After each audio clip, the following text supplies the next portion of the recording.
right, we are live. All About right. 30 seconds early, too. Look at that. How about that? I Hey, just got to find everybody. where it's on. Hey, Brad. Hey, Mark. Hey, Barry. Hey, Chris. Hey, Dan. Hello, everyone. How is everyone doing? Wow. Um, I didn't think anybody would be on here. How about that? This is a long time in the making. Yeah. Tell me about it. It's been a while, that's for sure. When did we finish watching these movies and finish this challenge? Last year. Yeah. So, guys in the chat, we finished this challenge. We finished watching the movies for this challenge before the first video was even live. Yes, we did. Yeah. Actually, a couple months. Yeah. So we literally finished this months before you saw the first video. Yeah. So we've been done with this for our ranking has been sitting here for over a year. Yeah. Yep. Pretty Yeah, we cool. were busting out 3 and 4 a day. Yeah. Sometimes 5 and 6. There was one day we did like 6 in one day.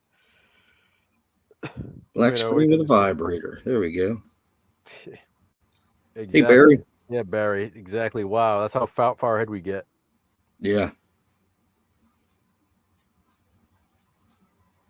We have some oh, you were talking to people. I wasn't even talking to people. I was talking to you. Hey, Mike. Hey, Mike. Yeah. Hey, Chris. Yeah, we currently have our 12 Days of Christmas videos done. it's only April, so Yeah. like to be ahead. We do have some things coming up though next month and the month after. So a week from today, next Sunday, I have an announcement video announcing what we have next for our next challenges. Wow. We have a special challenge for the month of May, and then we have a new challenge starting on June 1st that will take us through next year. So, thank you, Mark. Appreciate that. Thanks for joining us. Hey, Mark. Thank you, dude. I was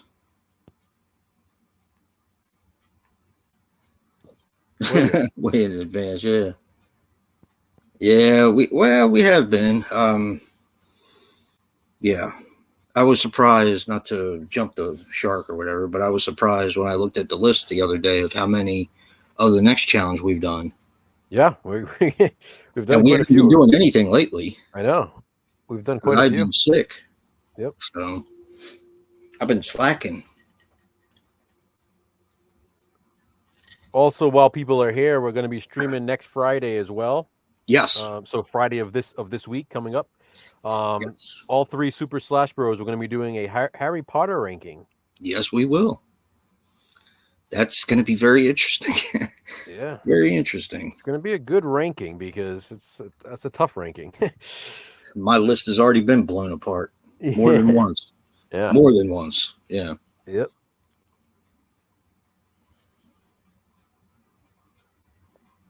We're going to get to it at some point, Dan. We've talked about it. We just have so many different things going on. Thank you, Dan. She was like, no one ever asks about it. Yeah, we're planning on getting back to it. Yeah. Because I like those shows. I know Joe likes those shows, and I just feel incomplete. And plus, it's not that long. So no. Yeah, we'll bust them out. Bust them out. I think what's going to happen is we're so far ahead with our other stuff that we'll probably end up finishing out the rest of our challenge that we have set for like the year, because we're pretty close to doing that anyway. We only have a month and a half left, really. It's not much left of that. Yeah, you're right. You're right. And then because one month is something else that we have planned. Remember? Right, but we haven't even done that yet. But I'm saying once we get that stuff done, it's only April, so we'll have the rest of the year to literally do whatever else we want. We got plenty of time. So, and all 3 Super Slash Brothers are going to be doing something else in November. Yeah, but that's a ways away. Yeah. So yeah, we got stuff planned. And then I have another giant thing planned for everybody, but that's going to be down the line. That's going to be something. I'm really looking forward to that. It's going to be fun. That's going to be a lot. So it's a good thing we're getting ahead of the game. Exactly. Because that's going to be a lot. But it's going to be fun, though. Yeah. So, yeah, just to repeat, guys, we've had these rankings done for about a year now. We have not touched these rankings since we finished the challenge. Nope. So that means sometimes, we're looking at our list now thinking, why did we rank this here? And why did we rank this here? But we're sticking to it. We're sticking to how we have them ranked from when we did the challenge, because that's when we watched these movies. And that's how we felt? Yeah, that's how we felt. We were pretty much, these were definitive back then, a year ago. I was satisfied with my ranking at that time. I look at it now and I'm thinking, how did I have this ranked higher than this and this ranked lower than this? But again, we're sticking to it, and I'm not changing anything on this list. Just tell everyone your schedule for the year. Oh, we kind of have been, sort of. Norris November. I like the sound of that, Joe. Doing it again. That was already November that we did that, huh? That's crazy. Was it really? Yeah, it was Norris November the first time. Oh, shit. It was. I feel like that was like weeks ago. Yeah. Already halfway through April. So much more to watch. So many gems we left off the list. Yep. Man, yeah. You don't have to twist my arm to watch Chuck Norris movies, that's for sure. Oh, yeah. Hey, Jason. Hey, Jason. I know, Barry. Yeah, I get a little bit of tease there, a little bit of taste of what's to come. Yep. Like I said, the next two big things, a week from today, I have an announcement video going up. So next Sunday, you'll know what's going on for May, and then for the next big challenge that Jason and I are doing. It's going to be our biggest challenge yet. Yeah. I will see, so this Terror in the Alice challenge was 86 movies. Fangoria was 101. Yeah. This one that we have coming up is 143 movies. Yeah. But it's a little something different. So it's not 143 reviews. I think you guys are going to enjoy it. But we only ranked 43 movies or 83 movies. We're ranking 83 tonight. Yeah, we're ranking 83 tonight. Also, obviously, controversial view we started. We were 2 weeks into that. Yeah. We hope you guys are enjoying that. We got plenty of more of those to come. A lot of different type of stuff, especially this week. Yeah. And this week was one of my favorites. I love this week's. Yeah, and people are going to be like, huh? Why is it? But it's... This week's controversial view video is my longest controversial view video so far, and we filmed a bunch throughout the rest of the year. So, I had a lot to say about this one. Yeah, it's funny, Mark. Andrew's Crypt said something a long time ago that at first I was like, "What is he talking about?" But then it kind of stuck with me. I asked him. He had this thing where people could ask him questions or what they wanted him to do or review or whatever. And I said something about ranking videos. And he said, the only thing about ranking videos is because how I feel about something today is probably I'll feel differently next week and differently the week after. And I'm thinking to myself, I was like, wait a minute. If I'm pretty confident in my rankings, how are they going to change? And they do. They do. They change depending on your mood. They change depending on how you feel at the time, what comes before it, what comes after it. There you go, Hobbs. That's one hell of a challenge. What's that? To reviewing every horror movie made with the Super Slash Bros. Whew. Yep. Just wait till you see the big thing I have planned, Hobbs. That's later on down the line, though. And that's going to be for everybody. It's going to be fun. Jason and I are pretty excited about it. It's going to be heavy. It's going to be heavy. I figured I'd give some people some time after Tuesday Top Tuesday. We did Tuesday Top Tuesday. We did Top 2 redo. So that was so much fun. Yeah. I was really sorry to see that go. I had a lot of fun doing that. But it's like, when you pick two and of course you did the redo, which was a smart decision because we had seen so many other movies during that period of time. And I had changed my videos. You know, I changed my videos sometimes 2 and 3 times. And it's like, you know, even after that, you watch movies and you're like, well, that should have been in there. Exactly. Even after the redo, I'm like, shit, I'm going to do a redo. It might be a smart thing to do maybe in a couple years. Yeah. It's like, you know, people watch movies all the time. Yeah. So you can do a top 4 for 2024. yeah. Yeah. Y'all laughing, but I'm serious. No. All right, so we should probably get started because we have 83 to get through. You're in good company, though. Brad, why did you get canceled? Erin was asking me. She saw your post on Facebook. She asked me what the hell was going on. I said, I don't know. I said, it's Brad being Brad. Yeah. So guys, we are going to rank 83 of the 86 things that we reviewed for this Terror in the Isles challenge. That's actually a good idea, Mark. We kind of have, but we haven't really given it a certain number. Like we've done like top 2 from certain years. Yeah. But doing it from decade, that would be interesting. I wouldn't mind doing something like that. We did do we rank movies from the 2000s. Yep. We did do that. So I guess we did, kind of. We just picked the movies at random, though. Sort of. All right. Anyway, guys, so the 3 that we're not going to be ranking are obviously The Men Who Made the Movies, Alfred Hitchcock, which is like the Alfred Hitchcock documentary that was featured in Terror in the Isles. So good, though. We're not going to include Taxi Driver in our ranking because even though it shows up on multiple lists, we've never actually seen the scene included in Terror in the Isles. We've never actually spotted it ourselves. Right.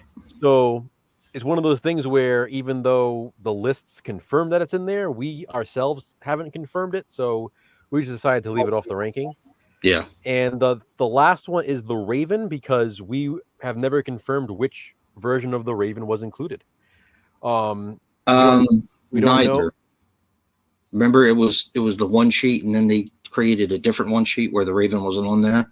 Yeah, I know. But what I'm saying is what the intended one was. We don't know what it was going to be. So you and we both watched a different one, so that way we can include both of them, which I thought was a cool idea. You know what was weird is that we did a lot of research when it came to this to not leave anything out, especially like movies like Battlestar Galactica. Yep. When you showed me that still, I knew exactly what it was. Yeah. And I was like, really? That was in the movie? But it's a still from the film. So, TV cut, yeah. Yep. So those are the 3 that we won't be including in the ranking. We will be ranking all of the others. So 83 movies are getting ranked. Yeah. So we're not going to spend too much time on a lot of these. We'll probably spend more time on like the top maybe 20 or so. Yeah. But yeah, we just want to get through it because there's a lot to get through. Yeah, definitely. So number 83, what do you have in last place? We have the same movie in last place. So, and I know a lot of people aren't going to agree, but it's Poltergeist for me. Poltergeist is dead last for us. Chris, it's important to mention Terror in the Isles does not only include horror movies. There's nothing in the documentary that says it's only horror movies. Right. You know, it's scenes that have terrifying moments. So if a movie has a scary moment, it could be in there. The Silent Partner. Something like hint hint Bravo Scariest Movie Moments, where they don't include all horror movies. Right. That's true. You know, it's something like that. That's true. Jason, yeah, we watched all the movies from the TV cut and the theatrical cut. Yeah. So that's how we got to 86 total. Give me the money, sucker. Yeah. All right. So Poltergeist is last for us. Yes. You know, I've never been a huge fan of Poltergeist. I haven't either. I prefer the sequels. I even prefer the remake. I know that sounds like blasphemy to some people, but I do. You do as well. The pacing is really off for me in Poltergeist. I think Spielberg had way too much power in it. I really feel like if Tobe Hooper really took full control of it, it would have been better. It just feels too Spielberg for me. Yeah. You know? I'm just not a big fan of it. I can watch it, but I usually end up falling asleep or changing the channel. They were literally part. All right, Poltergeist was the first movie we watched for Terror in the Isles. That was the first movie we watched for this challenge, and it has been in last place since the beginning. No, it wasn't. No, it wasn't. It was Videodrome. That was our first. But Poltergeist was in the first, in the top three. I know it was. Second, then, yeah. Yeah. Pretty sure it was one of the first ones we watched. Yeah, I'm pretty sure it was Videodrome because I remember wanting to see that so bad, and you agreed to it. Yeah. So. I think what we did is hey, Gorphobe. Videodrome the first video. Yeah. That's what we wanted to do. Yeah. I know we definitely watched it was we got some of the ones that we weren't stoked about watching, we watched first to get them over with. Exactly. And Poltergeist was among the first that we watched. So yeah, Poltergeist is number 83, last place for both of us. Yep. All right. So number 82, what do you got next? I got Scared Stiff from same one. Same. Do you really? For me. Yeah. All right, Dean Martin and Jerry Lewis, I do like them, but it felt like to me, I don't know, maybe if I would have watched them in a different succession from the Ghost Breakers, then, or was it Hold That Ghost? It was Ghost Breakers, wasn't it? It's the Ghost Breakers. And it's also important to keep in mind, Scared Stiff was one of the last like 3 or 4 movies we watched in the entire challenge. Yep. And it was too much of a musical for me. Yeah. And not that I don't like certain musicals, I just think they went overboard with the music. Yeah. I'm not a big musical fan. I never have been. It felt like they added some spooky stuff to like a Lawrence Welk episode. No, it was just overboard, I think, for me. I really wish they cut out some of the musical numbers. Yeah, I do too. That would have helped. All right. So that was number 82. What do you got for 81? 81. I think we're going to be different here. The Postman Always Rings Twice. Nope. Same thing. Huh? Same thing. Yep. Okay. I could have sworn you had that one a little bit higher than I did, but no. My reasoning is because it has very little horror in it. Not that that's a knock against it. It's very slow paced. It's very long too. I believe it's like almost 2 hours long, if I remember correctly. I think it's maybe longer than. Yeah, it might be. I like Jack Nicholson. I always have. I like Jessica Lange in it, but it just, I mean, it was okay. I got to be in the mood for something like that. It's not one that I'm just going to put on and I feel like watching this today. I don't, it's not. I'm glad it was included because it gave us a reason to watch it. And that's true. It's not that I didn't enjoy it. I did, but compared to the other movies on this list, that's where it goes. That was one of the first ones in the challenge that I had never seen. Yeah. Yeah. Because I always made it a point to try to watch everything from Terror in the Isles. Mm-hmm. And before I even knew that there was a TV cut when I was little, I was trying to catch these movies whenever they were around. You too. I mean, we would rent them and, do all that kind of stuff. Mm-hmm. So. All right. Yep. Grew up on Terror in the Isles. Yeah, me too. I loved it. Exactly. Absolutely loved it. Absolutely. Well, okay. What do you got for number 80? Number 80 is This Island Earth. What the fuck? Yeah. Okay. Same page here.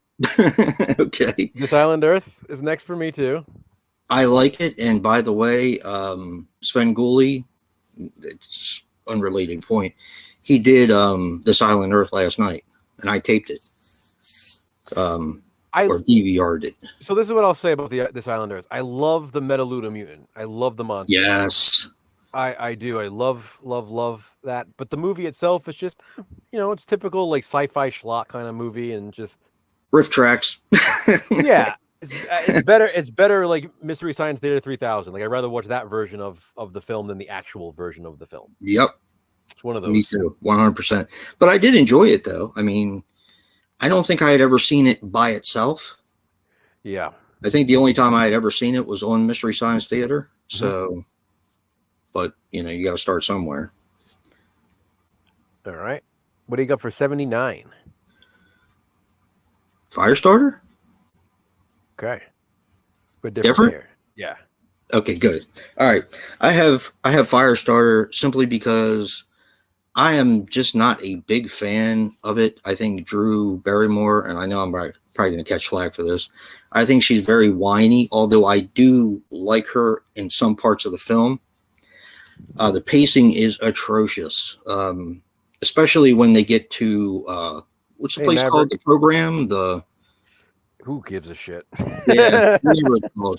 When they get her to that place, that government place, it just slows down to a crawl. I gotta say, had we done this ranking later on after watching the remake, I probably would have had this lower because I don't give a shit what anybody says, and this is coming. I love the remake. I love it. It's coming up for a positive spin at some point this year. We have it scheduled later on this year.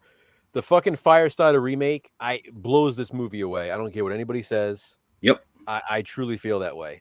Hey, Maverick Media. So yeah, I get it. And I think, well, we hadn't watched it at that point, but it just, man, and the funny thing about it is that Brad bought this for me and sent it up to me, which I'm completely grateful. It had the slipcover and everything, and I was so excited to watch it because I hadn't seen it in a while, and it was just like, it was just a drag. Yeah. I was like, wow. Maybe that's why I didn't watch it a lot when I was younger, because it was so fucking boring. Yeah. But yeah. Firestarter at 79. What do you got, Joe?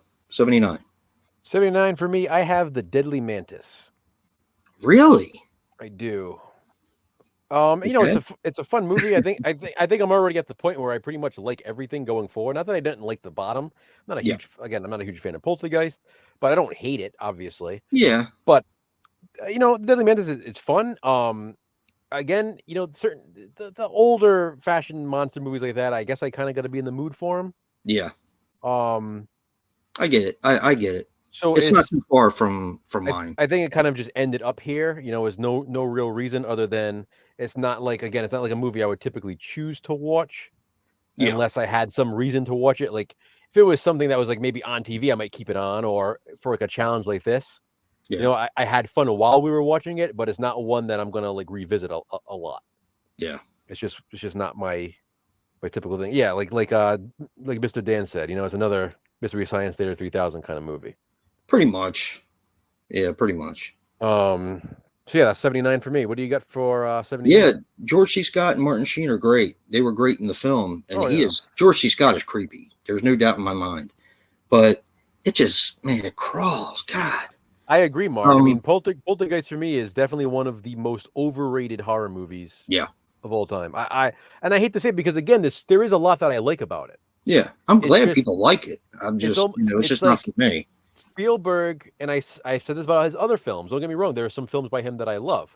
Spielberg could use an edit sometimes, and it's not to say that there isn't quality in that stuff that slows the movies down, because even though there's slow scenes, they're filmed with a quality, but sometimes it's very unnecessary. Certain scenes, like he could definitely cut some stuff out of his movies. Yeah. And like Poltergeist, do we need to see as much as we see? Do we need to see all those different people come to the house? Yeah, like exactly. We don't need all of that, Yeah.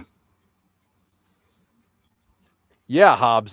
Poltergeist, absolutely. Beneath Deadly Mantis, I had more fun watching Deadly Mantis than Poltergeist, because at least Deadly Mantis is paced right. Yeah, and it's short. Poltergeist is too damn long. Yeah, definitely. Yeah, coming in at almost 2 hours. Jesus.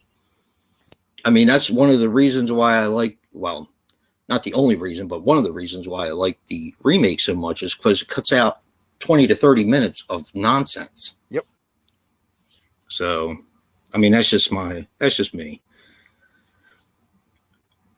But your 79 was the Deadly Mantis, right? Yep. All right. My 78 is the Ghost Breakers. We have the same one, okay. For 78? 78, yep, Ghost Breakers. Okay. This one I actually had a lot of fun with. Me too. And it was the first. Okay, because Scared Stiff and Ghost Breakers are basically the same film, only a little different. And I don't know. I just prefer Bob Hope as a comedian than Jerry Lewis and Dean Martin. That's just me. Well, and That's just my personal preference. this one wasn't a fucking musical. Yes. And that's the thing. Yes. It takes the good stuff that the Scared Yeah. Stiff, the good stuff from Scared Stiff, and I mean this came before Scared Stiff, right? And Yeah. Yeah. It did. and I just think it did the good stuff without all the musical and all the stuff that dragged down Scared Stiff. Plus, it gets to the point quicker. And Yeah. case in point, a part of the movie that really slowed down in the Jerry Lewis part was when where that shot rang out in between in the hallway. They went from there to the baggage claim very quickly in the Bob Hope movie. In Scared Stiff, it was this whole production. They had to make a joke out of it, and it wasn't that funny. So I don't know. It was just too long, way too long. Yeah. So yeah, Ghost Breakers. Yep, same for me. All right, what do you got for 77? This one hurts my feelings, actually, kind of to put it here, but it's silly, and it's King Kong versus Godzilla. Okay, and it's not far off, but it's not here yet. Yeah, and I love Godzilla. People who know me know I love Godzilla, and I love the fight, but it's silly. And when they're not fighting, I lose interest very quickly. Very quickly. Yeah, okay. Other than that, while the fighting is silly in parts, I do enjoy that part of it, even though Kong looks kind of like a mangy cat a little bit, but yeah. But yeah, that's my 77, King Kong versus Godzilla. Maybe I've seen it too many times. I don't know, but it kind of ended up where it ended up. But yeah, what's your 77, Joe? 77 for me is Hold That Ghost. Ooh. I mean, the reason it's here is because I have it right above the Ghost Breakers because they're similar, and it was one of those things where I prefer Abbott and Costello. Yeah. So I put that one above the Ghost Breakers there, and don't get me wrong, I had a lot of fun with it, but I prefer other Abbott and Costello movies, and there's one that's on this list later on. Yeah. So yeah, I mean, again, no real reason. It's just sort of where it ended up compared to the other movies on the list. Yeah. I really had a lot of fun with that one. I don't know. Abbott and Costello just cracked me up. I don't know. They do the same stuff all the time, but it doesn't get old for some reason with me. I don't know. I always crack up with them. But yeah, that's number 77. Yep. What do you got for 76? The Deadly Mantis. Okay. I don't know. I just like it. It's fun. It's just a fun movie. I love the big grasshopper looking praying mantis. Okay. I have a soft spot. I've always had a soft spot for 50s science fiction. Yeah. But there are a lot of movies on here that I like a lot better. Makes sense. That's kind of where it ended up. Was it number 76, The Deadly Mantis? I have a similar movie at 76, and I have Tarantula. No. Okay, never mind. Go ahead. I mean, it's Tarantula and Deadly Mantis were kind of similar for me. It's like another just giant arachnid this time. Had a lot of fun with it. I enjoyed it more obviously than Deadly Mantis, which is why I have it higher. But again, same reason for Deadly Mantis. It's not my go-to genre. If I'm in the mood for something like that, it's fun. I did enjoy it, but I can't justify putting it higher than these other movies on the list. How about number 75? Is that what you have? Tarantula? Okay. I like it. I like it just a little bit more than, and I'll tell you why. I like it a little bit more than the Deadly Mantis, simply because I love the actual tarantula walking on the screen, and they're in front of it. Yep. And plus, I can't remember the guy's name, but the main guy in it played in The Sands of Iwo Jima, which is one of my favorite John Wayne movies. Okay. That's how I justify it. So, gotcha. Yeah, but that's it. Oh, and Clint Eastwood plays a fighter pilot in Tarantula, I think. That's right. Yeah. Oh. One of his very first roles. Yep. Yeah. All right. You're 75, Joe. My 75 is King Kong versus Godzilla. Yeah, I mean, for the same reason you said, it's really it's super fun when they're fighting, but the Yeah, rest of the time, it's like, it is what it is. I yeah, mean, it's not going to be much higher than this. I don't really, I couldn't really see going any higher than. I mean, it's high enough here, I think. you yeah. know, I um, love Godzilla. I mean, Godzilla saves the movie for me because King Kong looks terrible, yeah, but when they fight, it's a lot of fun. yeah, it is. So it is what it is. That's probably one of my least favorite Godzilla movies. I hate to say it.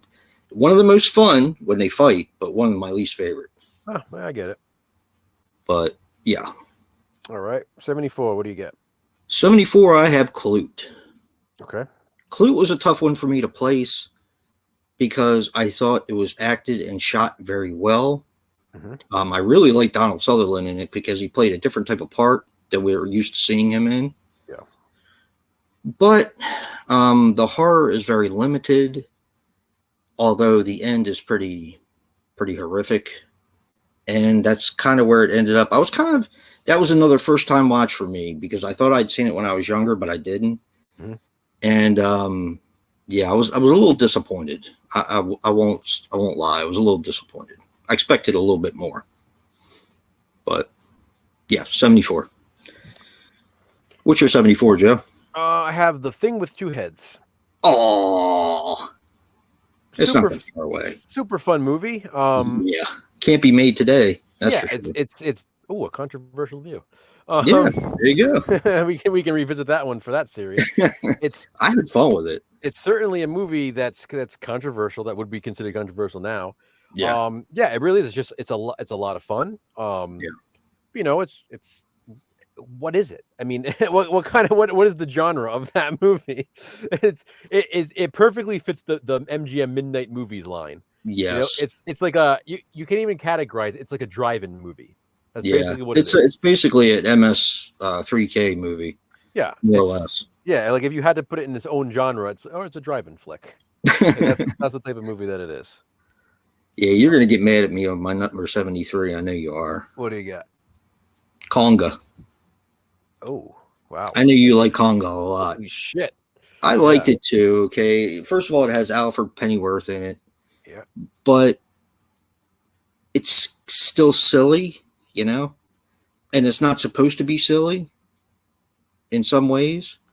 Okay. And I can't. It's just me. I know it's me, but the part that they show in Terror in the Isles always kind of makes me think of that film that way. I get it. They show it in a very silly way because it's part of that song at the end. Yeah.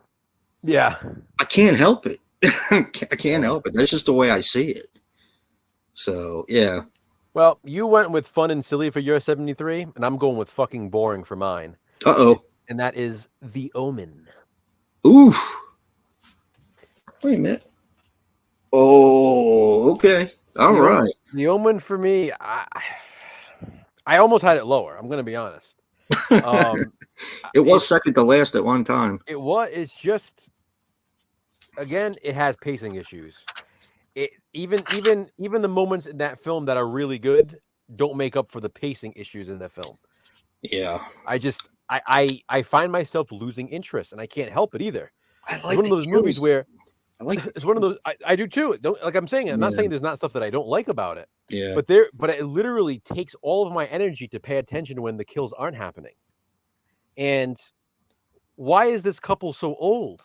That's what I told Brad, but he never agreed with me on that one. They're too old. I'm sorry. They're just Yeah. It's weird. It's She's not having a kid like that. No, Yeah. there's no way. So Yeah. I feel the same way, although I do have it a bit higher. This is another one of those movies where I prefer the sequels.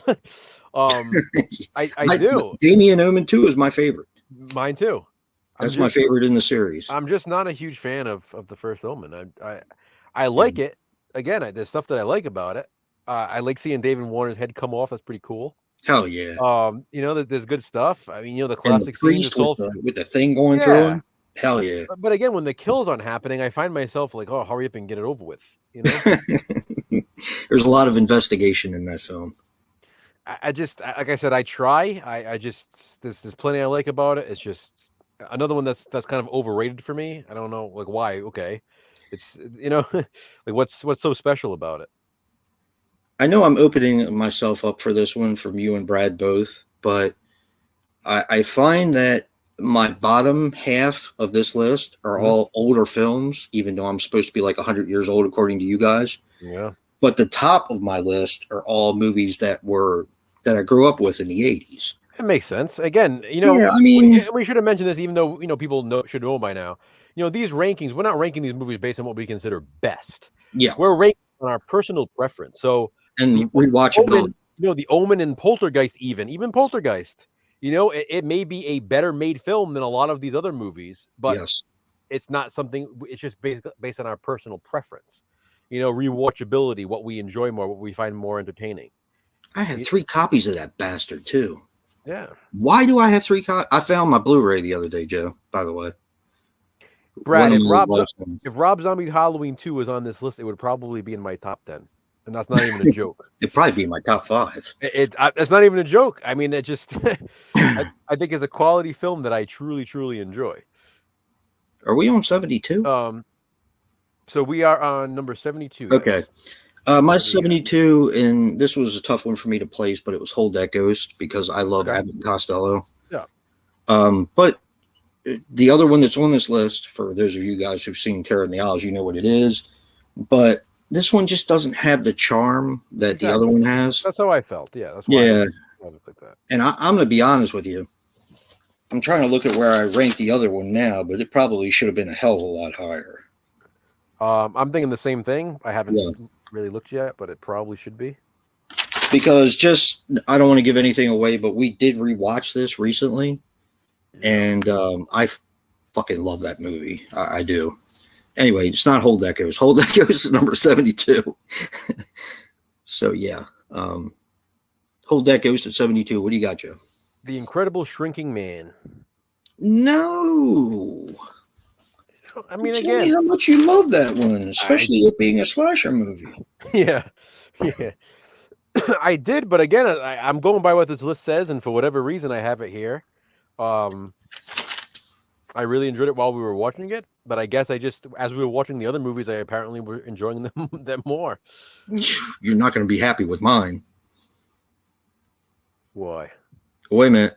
We haven't even gotten to 71 yet. You're not going to be happy with my 71. That's what we're on now. 71. What do you got? Cat People. All right, that makes sense. That's not far from. I am not. I mean, I like it. I will go as far as to say that I like the original better, and the original for me is a little slow. Okay. But I like the work with shadows, and for some reason, the main girl, who I believe is Russian, if I remember correctly. Natasha Kinski from No, the original. The original. Yeah. For some reason, she intrigues me. Her eyes just pierce right through me. I get that. Yeah. Now, Natasha Kinski is gorgeous. I mean, she is. And Malcolm McDowell is his weird self in this one, but it just doesn't. I know Christopher. If Christopher was here, he'd be up one side of me and down the other. But yeah, it just didn't. I've tried to watch it so many times, and it's not great. Yeah, I mean, I'm just meh. Exactly. For it. And he even has the chick from listen, if you take out the nudity in Cat People, oh my god, forget it. I mean, seriously. I mean, it's one of those movies where the nudity truly adds to the it does. appeal. You sound like pigs, but it does. No, but it does. I mean, some movies almost need gratuitous nudity that extreme to be enjoyable. You're right. I tell you what, if it didn't have that, it would probably be duking it out with Poltergeist. I agree. It'd be a lot lower. Yeah. What do you got for 71, Joe? 71, I have Eyes of Laura Mars. Oh, I really like that movie. I like it, but it's slow for me. It is. How many times have you seen it? I've seen it. See, that's what I was going to say next. I've seen it a bunch of times. Oh, okay. It's kind of forgettable. I seem to like it more every time I watch it. I do too. Now I do. I like it more every time I see it because I start to remember a little bit more every time I see it. Yeah. But for whatever reason, it's one of those movies that when I'm watching it, I'm like, oh yeah, that's right. Oh yeah, that's right. Oh yeah, that's it's one of those kind of movies. So I don't remember. Like I remember the twist. I remember the reveal, all that stuff. But there's a lot of stuff in the middle of it that I really don't remember until I'm watching it. And then it's like, oh yeah, that's right. That's what happens. That's I remember this part now. So Yeah. it's kind of forgettable for me. It's a little bit slow. But again, I really like it. I really Come like on, all man. these Barbara movies. Streisand sings the main theme. Yeah. So yeah, that's number 71 for me. Eyes of Laura Mars. I'm trying to figure out where it is on my list now. We're not that far off. All right. What do you get for 70? 70, I have The Thing with Two Heads. Okay. I really liked that movie, and I liked it more than I thought I was going to like it. Hold on, I'm going to cut you off for a second, Brad. I just want to let you know Jason's full of shit here because he had the Omen fucking lower than I did for a while. I don't know how the hell it's not popping up yet. I'm waiting for it. I had. No, truthfully, when we were watching it, you were talking more shit about it than I was when we were watching it. I was talking more shit about it. But these movies I like less than The Omen. Like I would put on The Omen probably before I would put on. Yeah, if you're gonna fall asleep, you are. You want to fucking. If you don't have any fucking NyQuil, you're gonna put it on.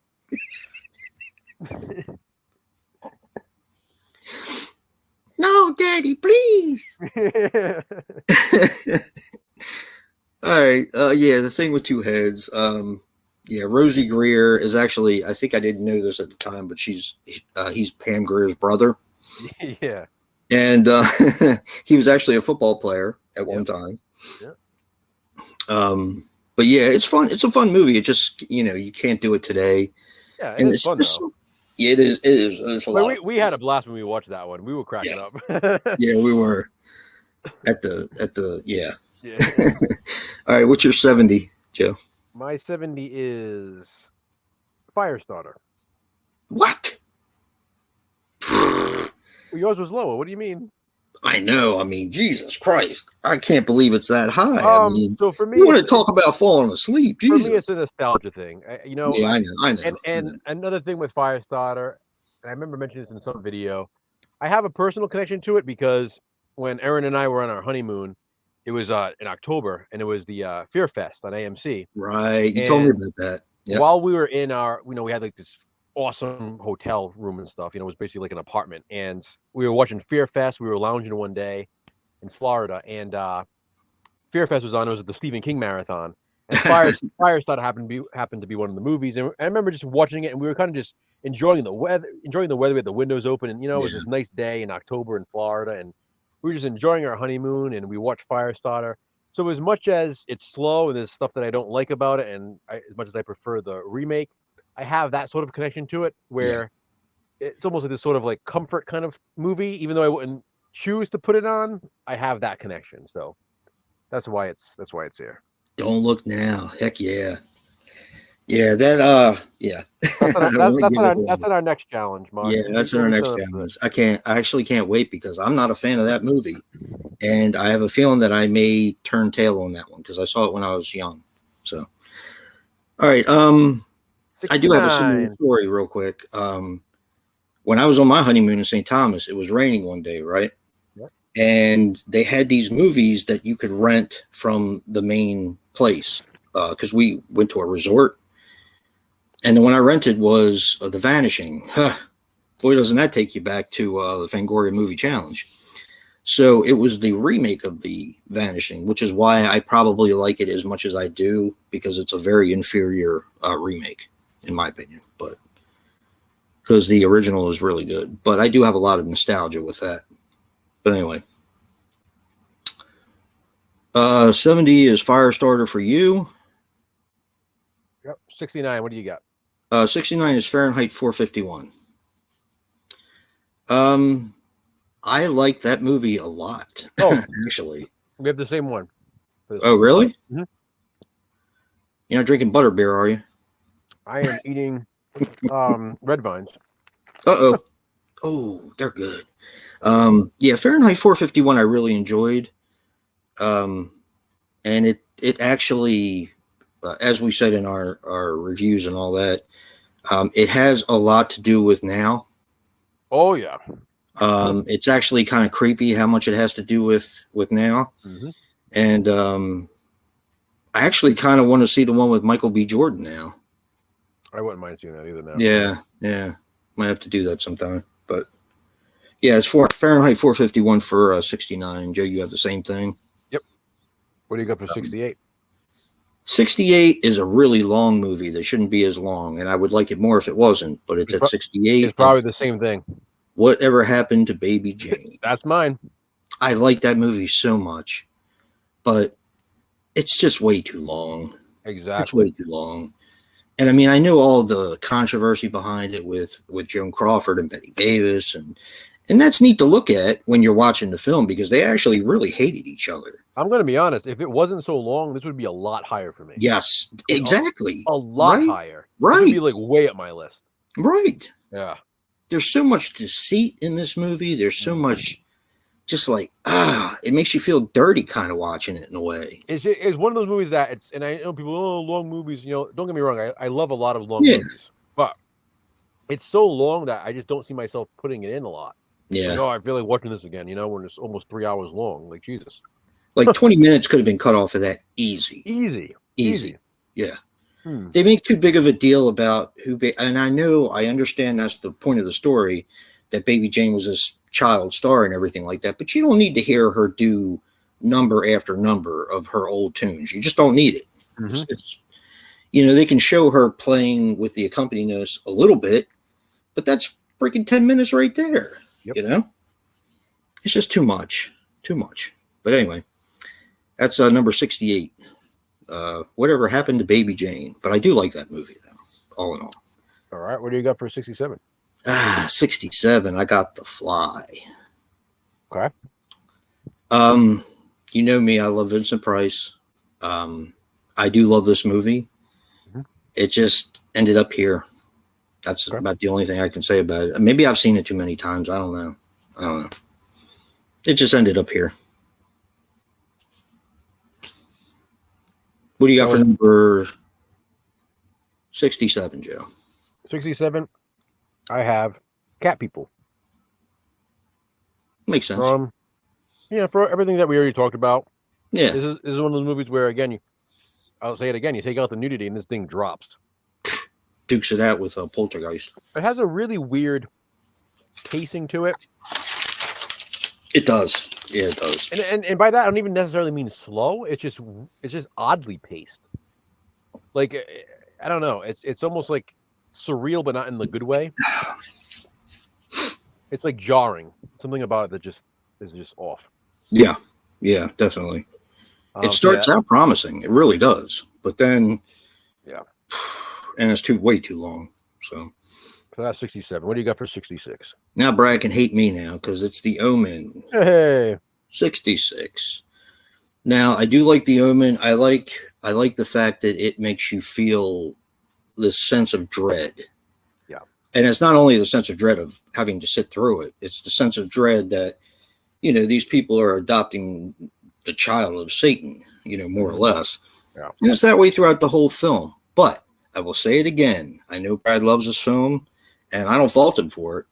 But the couple is way too freaking old. Way too old.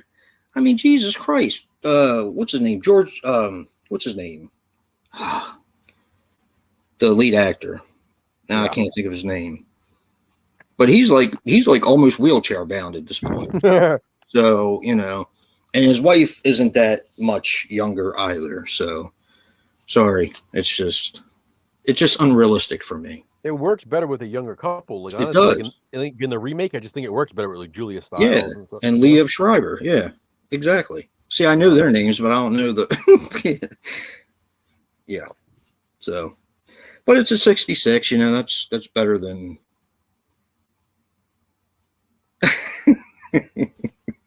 Fuck me too. All right, 66, Joe.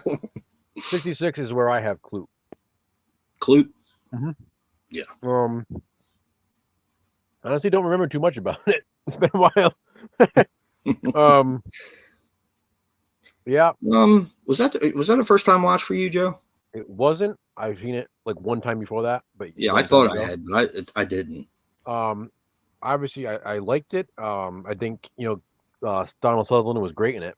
Yeah, different part for him, definitely. It's pretty cool to see how young he was in that. But yeah, it's more of like a mystery. A little long. Man, So I'm yeah, a dick. that's 66. What do you got for 65? 65. This should have been a lot higher. Maybe I redeem myself for the next one. I don't know. Abbott and Costello Meet Frankenstein. Holy shit. I know. Like, why isn't this a lot higher? But then I'm looking at the ones that are higher, and I'm like, I love these films. So, and I love that one too. All right, I love Abbott and Costello Meet Frankenstein. As a matter of fact, I'm gonna look real quick and see how bad I fucked myself over here. Okay, all right. It just proves that depending on what you watch before it and after it, it can have an effect on what you're watching at the time. Because I actually have it quite high, and you know what I'm talking about, Joe. Mm. So, yeah, I don't know.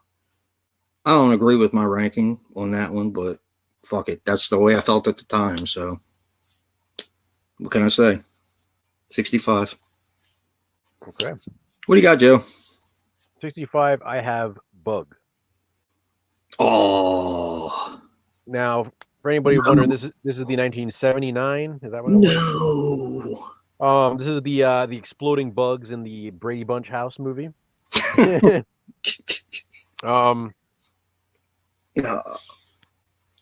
Abbott and Costello Meet Frankenstein.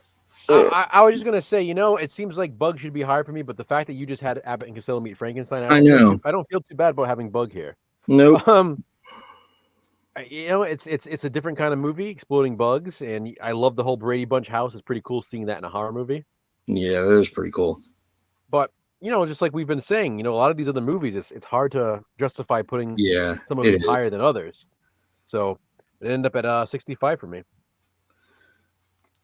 Yeah, 64 is not going to be a fan winner either, Joe. And that's Saturday the 14th. Oh, Jesus. I know. I love Saturday the 14th. I think it's so much fun. But looking at the movies that are above it, I mean, it just doesn't compare. Mm-hmm. So, I mean, in the top 30 or the top 40, maybe even the top 50 are some fantastic films. Yeah. So it's not that Saturday the 14th isn't a fantastic film. It's just that I didn't like it as much as some of the other ones. Okay. But man, is it fun. Have you watched the second one yet? Not yet, no. We gotta watch that. We do. Strikes Back. Hell yeah. All right. What do you got? 64, Joe.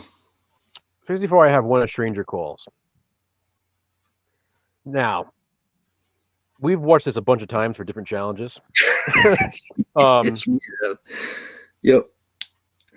Don't get me wrong. The first 50 minutes are maybe the greatest opening 15 minutes in like any horror movie. Yeah. They're absolutely amazing. And the rest of the movie is good, but it just never, ever lives up to those first 15 minutes. So then the problem is it peaks so soon. So the rest of the movie, you're almost waiting for it to get back to that point, and it just never comes close. It literally goes from being like a slasher film to a character study. And then a slasher film again at the end, though. But it still doesn't compare. No, you're right. It doesn't. I'm trying to figure out how it does, but it doesn't. You're right. Yeah. It's a shame, too, because that first 15 minutes are iconic. Amazing. It is. Absolutely. Yeah. Thanks, Hobbs.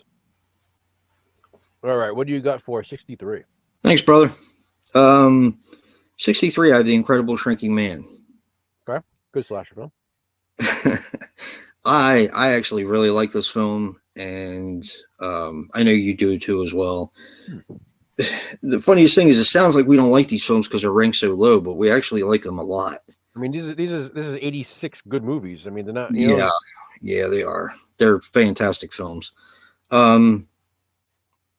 This one was so much fun, man. I hadn't seen this since I was younger, and it was just so much fun to watch again. The size difference, almost like a black and white. Was it black and white or was it color? I think it was black and white. It's black and white. Yeah, black and white of Honey, I Shrunk the Kids. You know what I mean? And it was done so well. It's just done so well. Yeah. So that's number 63, Incredible Shrinking Man. I think you're going to be disappointed with my 63. I've already been disappointed with your 64, so you might as well. Mr. Abbott and Costello meet Frankenstein. Get out of here. Yeah. All right. I think that's the worst mistake so far in this list. But anyway, 63 is another kind of man, and that is a marathon man. Is it safe? That is my 63. Is it safe? Is it safe? Is what safe? Yeah. Let me see. We're not too far off. It's a great movie, and it's another one that we get to do again, which is cool. There's a lot that I love about it. Again, I do feel like maybe a little bit could have been trimmed. So it's I wish we would have gotten more Roy Scheider. Yeah. And honestly, I would take the same length of the movie if we got more of Roy Scheider to replace maybe some other things we don't necessarily need. Because Roy Scheider's character is great in it. I love when he kicks the shit out of the guys who try attacking him. Hell yeah. That is awesome. Yeah. It's a really good movie though. Chris, I don't know, it depends on my mood. I love red vines. I love Sour Patch watermelons. But then nice. I also might be in the mood for like chocolate, so then it depends what I want. You know, Reese's or something like that. Yeah. I think we're on 62. We are. What do you got? Eyes of Laura Mars. Okay. I really like this film. I like the fact, and maybe this has a lot to do with it, but I like the fact that John Carpenter wrote it. I do like that too. I don't know. There's just something about being able to see things. Thank you, Mark. Where they happen that are so terrifying. Jason and I love the remake of When a Stranger Calls. Yes. Hell yeah. we talked about that. That whole part in the atrium is just awesome. Yep. Yeah, definitely. That's a great remake, and it gets shit on, but go figure. It'll be coming around. Yep. It'll be coming around. Yeah, Eyes of Laura Mars is really good. I even don't mind even though I think it's a little out of place, I don't mind the Barbra Streisand beginning song. Yeah. I'm not a big fan of her, but I don't know. It kind of works. And even though it's a little bit longer than it probably should be, and even though once you find out who the killer is, it does take a little bit away from the film when following views. I just seem to like it a little bit more every time I watch it. So who knows where it'll be next time. But right now it's at number 62. What's your 62, Joe? Number 62, I have Scanners. Don't ever comment about Abbott and Costello ever again. Ever. Oh, Scanners belongs here. It's come on, man. Yeah, it's good here, I think. Oh. Wait a minute, let me see where I put it. Oh, we're far off on this one. We are so far off on this one. Yeah, Scanners, don't get me wrong, I'm a fan. It's just not my favorite Cronenberg film. I love this one. This is one of my favorites. Oh, it hurts. I almost think I liked it less this time. I don't know why. Again, it just like we were saying with like ranking, sometimes your mood is just different for different things, and maybe I just wasn't in the right mindset for it at the time. But all right, how do you feel about the end? What happened at the end? How do I feel about it? Is it him, or is it really his brother? I don't know. That's a good point, actually. Yeah, I always like to look at it because I think if you're an optimist, you look at it as he took over the other guy, and he's now in a place where he has more power, I guess. But if you're a pessimist, then the brother took over and fucking wiped that other guy out, and now hey Ron, he was playing games with him. Hey Ron. Yeah. So I always thought that the ending was really interesting. Yeah. Even though he talks like the other guy. I don't know. It just gives me chills every time I say it. All right. What do you got for 61? We're already an hour in. We're only on number 61. All right. Nightwing. Okay. This is where Nightwing belongs, in my opinion. I like Nightwing, and it's about, well, it's not quite halfway, but it has a lot of good stuff, but it's also a little slow when you, I don't mean this the way it sounds, but when you go on the whole reservation thing and all that, I think a little bit of that could have been cut. It's just my opinion. But I do like Nightwing. I like it probably more than most people do, because it never gets talked about. And yeah, I don't know what else to say. What's your number 61, Joe? 61, I have Dracula, and this is the 79 Dracula.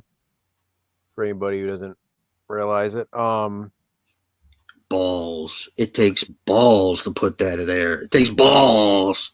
you know what the weird part is, right? Is that Oh, normally I don't say tell this, Aaron. Don't tell Aaron. this is one of my favorite Dracula movies too. Don't tell Aaron you But put it there. it just goes to show you, I'm not a huge vampire guy. I mean, I'm not either, I'm but just I not. love that. Something about Franklin Gel and his big hair. I think it's probably my favorite adaptation of Dracula. Yeah. But it just for me, I find other movies more entertaining than that.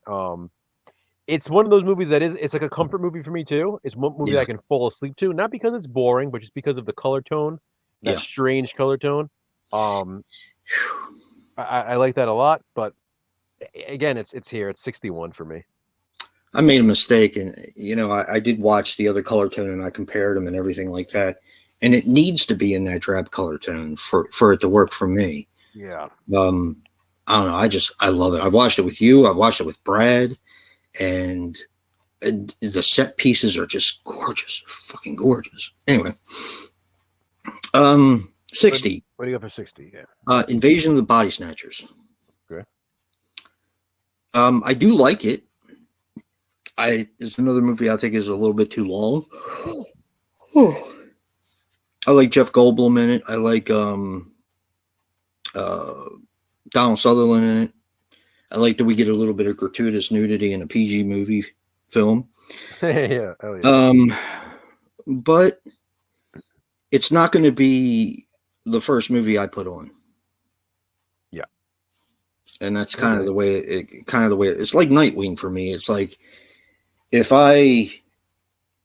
not that I'll never watch it again. I will, but it'll be a long time before I put it on again. Although maybe not for Invasion of the Body Snatchers. So. Yeah. But yeah. All right. Number 60, Joe. 60 for me is Nightwing. Nice. All right. It's another one. It gets a little slow at parts. I do love the whole reservation storyline. I like how it's more than what you think it is originally. Yeah. But I feel like maybe they go a little too far with it. It's like I want to see more killer bats. Yep. And when we do get them, it's fun. There's some fun things with that, but especially in the cave, that's fucking awesome. It almost becomes like a reservation political drama. Yeah. For most of the movie. I do enjoy it, but I think it's fine here. It could have probably even gone a little bit lower, but it's fine here at 60. Yeah, that's the way I felt about 61. All right, 59. It wasn't too far away from yours, and I gave you a hard time about it, but it's Bug. Okay. I do like Bug a lot, though. I like the fact of the bugs causing fires. Yeah. I like it melting the girl's face. I think that's freaking awesome, especially since she was so pretty. Yeah. It was. Yeah. And the fact of their intelligence, or is it just in his mind?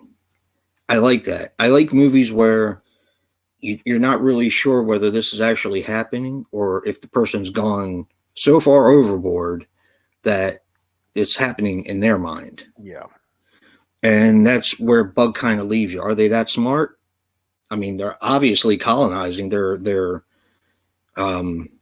breeding when they couldn't have bred in the first place, which is interesting. But are they smart like that? Yeah.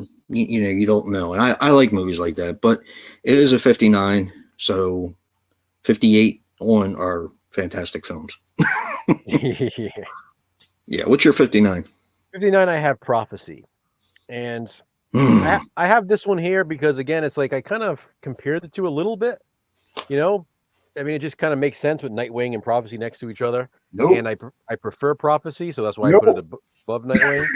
Um, I just think, again, you have the whole native storyline, which I like. I love the mutant bear in it. Um, I actually, it's just it's the way my mind works. Certain movies just go together for me. Like I probably could have put in Prophecy higher, but because I was trying to determine, okay, well, where do I want to put it? I want it above Nightwing, so let me put it right above Nightwing, and then I'm satisfied with that. And that's kind of what I did for this one. So that's why I have that at 59. Yeah. Yep. I'll say more about it when we get to it. What do you got for 58? 58, I have The Food of the Gods. Oh, okay. That was a hard one for me to place. I like it. It's super fun. I like a lot of the facts that I found out about the film, but sometimes the facts are a little bit more interesting than the film is. Yeah. And that's kind of where this one left me. But it's fun, and I'm gonna say it. I like Food of the Gods 2 better because it's just so ridiculous. I still gotta watch that too. Oh my god. Yeah. So that was 58 for you? Yeah, 58. Food of the Gods. It's a really good movie. It's done really well. I like the whole model thing with the rats crawling on it. But yeah, that's kind of where it falls for me. 58, I have The Legacy. I loved this actually. I love this movie. I really do. I do too. I mean, again, I don't know. I mean, there's so many good movies on this list. Yeah. Like I'm looking at it thinking, Jesus, The Legacy is this low, but then I'm looking at the rest of my list and I'm like, okay, I guess. Yeah. Yeah, I mean, you have what's his face, mustache free in this. Sam Elliott. Yeah. Get Sam Elliott. I just Roger, I Can't Act Daltrey. This is a good atmospheric, like haunted house style movie, if you want to call it that. Like Yeah. I love the pool scene in this. So cool. I do. The setting is king in this one for me. I really love that house. I do too. And the fact that they can't get away. Yeah. Jason is really creepy looking too. Yeah. So yeah, 58 is The Legacy. What do you got for 57? Is it safe? Marathon Man, huh? Yeah, I like Marathon Man a lot, but like you said and I said, that it could have used a little bit more Roy Scheider. I'm actually surprised it hasn't been remade, to be honest. But yeah, Marathon Man at number 57. 57, I have Videodrome. Friendship Over. I think why this one suffers here is because it was the first one we watched. So I think what happened is it kind of just because it would have been it would have been the first one, obviously on our list of one being the first one we watched, that everything else sort of moved around it. Yeah. So it's not a matter of moving this one up or down. It's just other movies being placed around it. So if anything, this might be the most accurate on my list, just because I placed everything either below it or above it. And I would have thought this would have been a lot higher. But at the same time, we watched it first because we knew it was sort of like a middle ground of mainstream, but not that mainstream. Yeah. And it's falling. I mean, we're getting close to the middle of the list, so it kind of makes sense for it to be here for me, I guess. Long live the new flesh.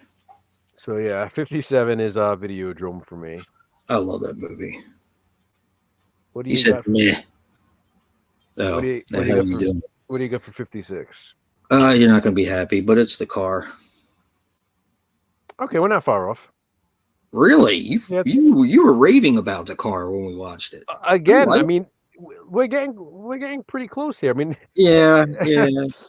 We're getting into the top half. I mean, there's I could have fit 60 movies in my top half, and the top half is only 80. It's only 40 something movies. So yeah, I do like The Car. I just think at times it's a little bit slow. Yeah, but I think it's cool that we get not Josh Brolin, the father Brolin. Can't think of his name now. And you also get James Brolin. Yeah, you also get the Richard sisters in it. Yeah, which is pretty cool. Mm-hmm. But yeah, that's where it is. It's I'm happy with 56. 56, I have Piranha. This was one of the earliest ones we watched too, I believe. This was one of I the first, love Piranha. the first 5, I think. I Funny though, apparently I don't love it a whole lot more than you do. So, and see, this is what I'm saying. I know it has to go somewhere, I guess. Yeah, Yeah. these movies are just they're really good movies here. Yeah. They are. It's a lot of fun. I mean, where does it compare to these other movies on the list? Well, 56. Yeah.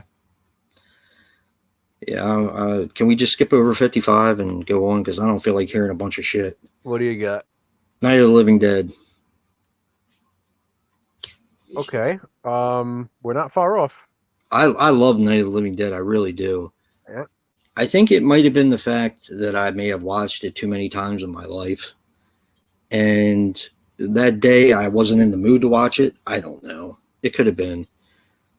But to be honest, on its best day, I don't see it being much higher than it is now.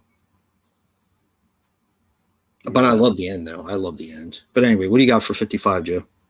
55, I have The Fly. Help me. I love The Fly. I think it's too. great. I was surprised you had it as low as you did. I thought it would be a little bit higher. Yeah, I mean, I love Vincent Price, but yeah. I think it's one of those movies. To me, I forget how good it is. You know, like when I'm watching it, I'm like, damn, this is really good. And it's one of those movies that actually feels ahead of its time. It's like, it's pretty scary. I mean, for a Technicolor movie like that and stuff, it's definitely a creepy movie, and it's really well done. I love the outfit though. How it's like half his body. I think that's so much. I love it. I mean, I love the ending. You know, the cobweb. It's fucking great. Good stuff. Yep. Thank you, Mark. What? Hey, Leslie. Hey, Leslie.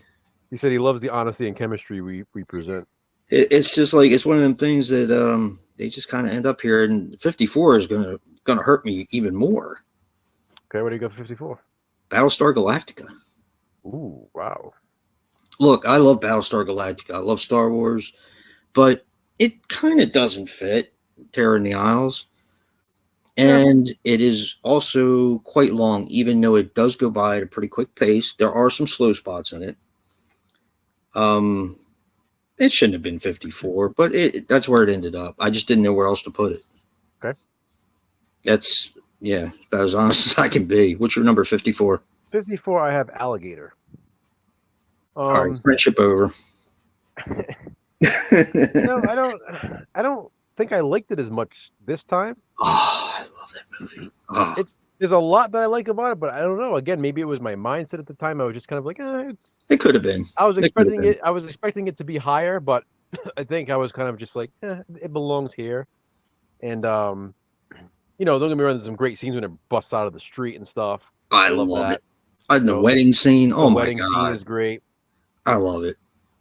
But in the grand scheme of things, I'm pretty happy with it here.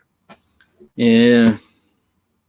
And see, all right, I have a 53. I have a favorite of mine, and that's The Legacy. I love The Legacy.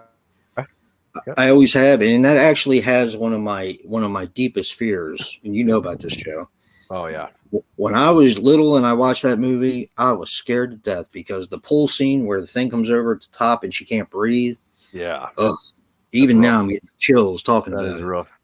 Yeah, and it was one of my deepest fears, and I was literally scared to go in the pool for a while.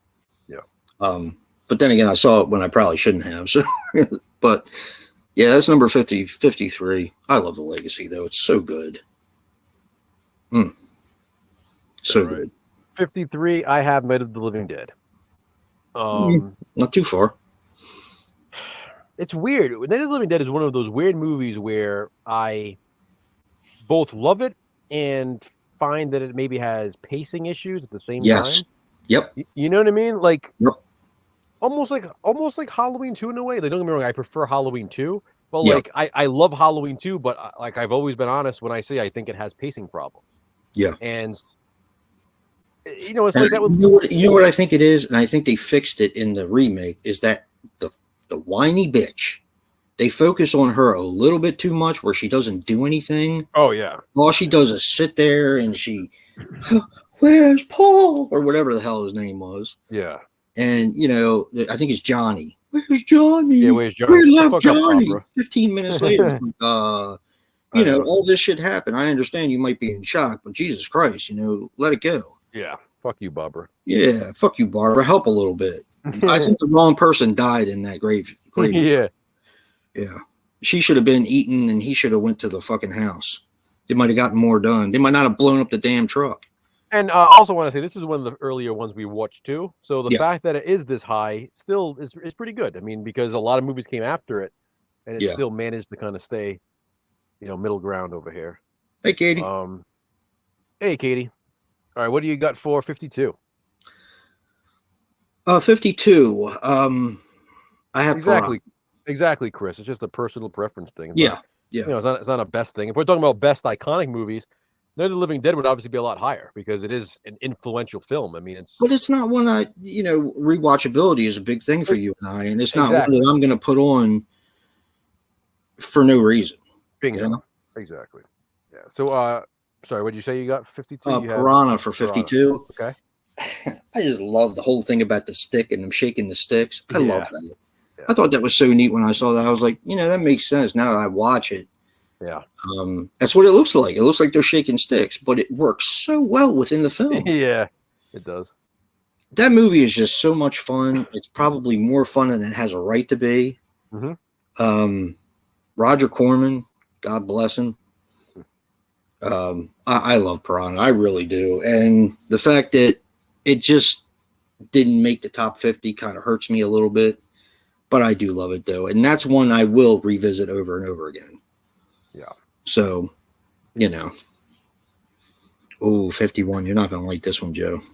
Or what do you got for 52? 52, I have The Howling. What? Yeah, I was always a Howling person over American Werewolf in London, and then when we did American Werewolf in London and The Howling for this, I kind of changed. And yeah, I don't know. I just think I was sort of maybe on the high from that. It's like, okay, I think I was satisfied with American Werewolf in London that The Howling just kind of took a back seat for me. Because I'm Team American Werewolf too, and I used to be Team Howling just like you. Yeah. But I love the Howling. I just love how oddball it is. It is oddball, but yeah, I think I'm pretty happy with it here. It's one that I'll be watching again for something else, So I'll see how I feel about it next time. But right now it's 52. What the hell is wrong with me? What do you got for 51? Bride of Frankenstein. Okay. What the hell? I don't know. That's just where it fell. Yeah.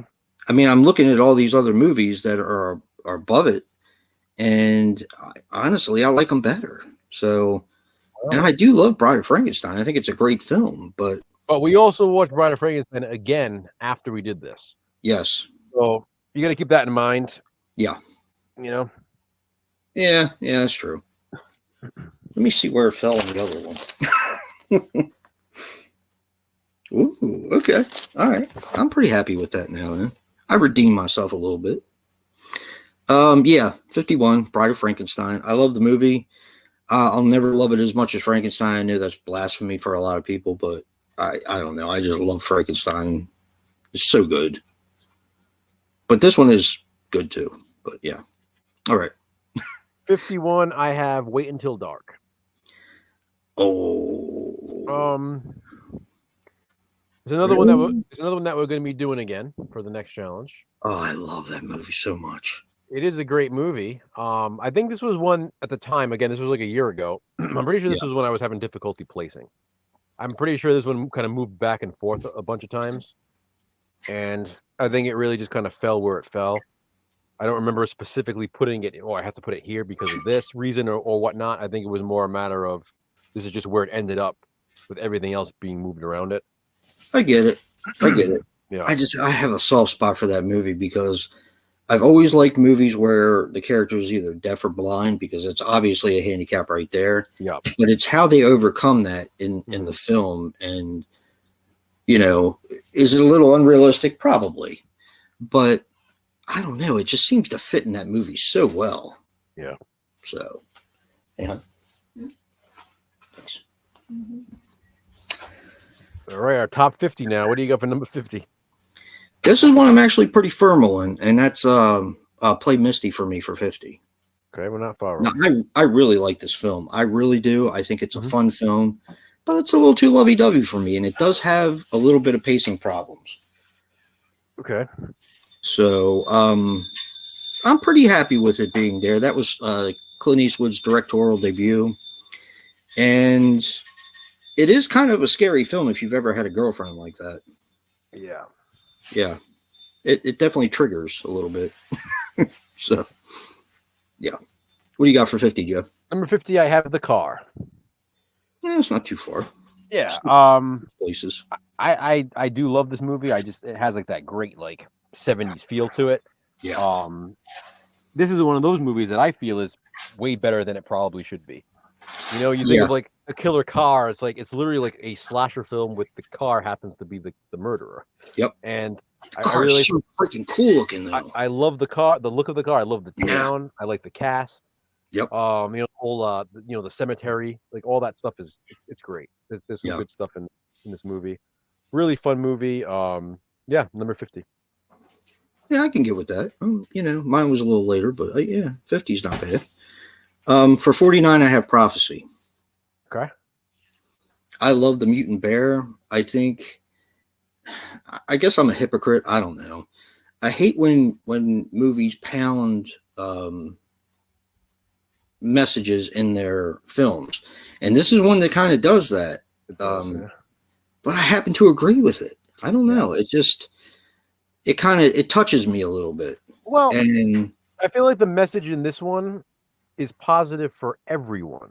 Yeah. What I have issue is when people push like man-hating and specific agendas that only appeal to certain groups. Right. So whereas Prophecy is something that basically we like to kind of help the entire world rather than just a certain demographic. Right.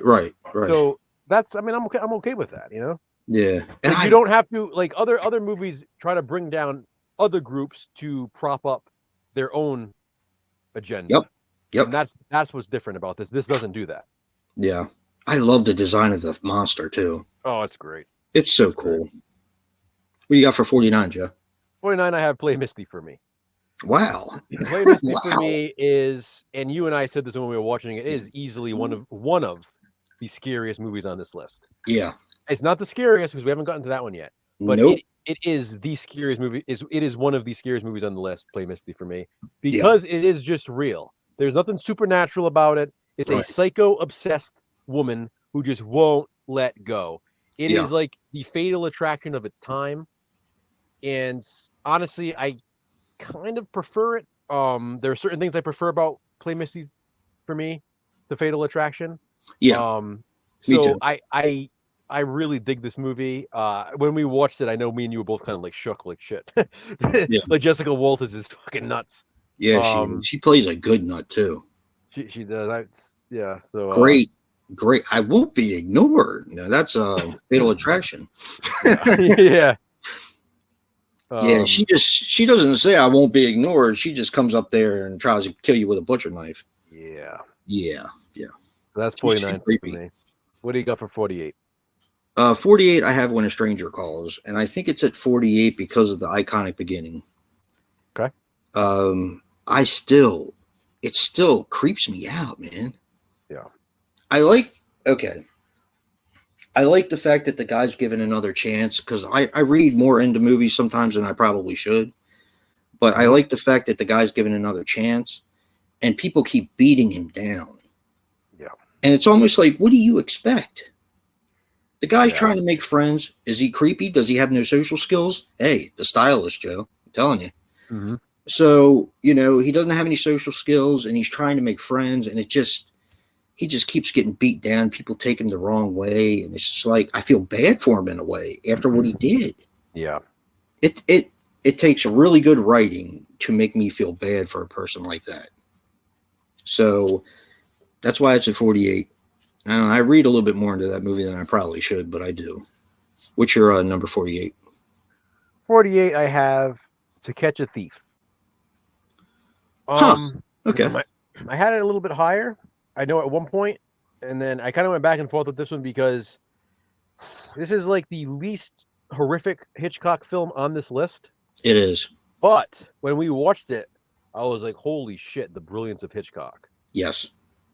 It's just it was one of the movies that I expected to be lower, not to criticize Hitchcock or anything, because I So love did I. Hitchcock. I expected it to be much, much lower, but I was like, wow, like I could have almost put it higher. And I think I just kind of dropped it down just because it's the least horror out of the Hitchcock films. But with that being said, it's an amazing movie. It is, and let me put it to you this way: it is not my lowest Hitchcock film. Interesting. Yeah, I really enjoyed it. I really like his style. Yeah. I like the way he films things. I like the facts I learned about it too. Like he went there specifically to be on vacation. Yeah, exactly. I thought that was really cool. It was like, hey, I want to take a vacation. Why don't I film a movie there? Yeah. What the hell? All right.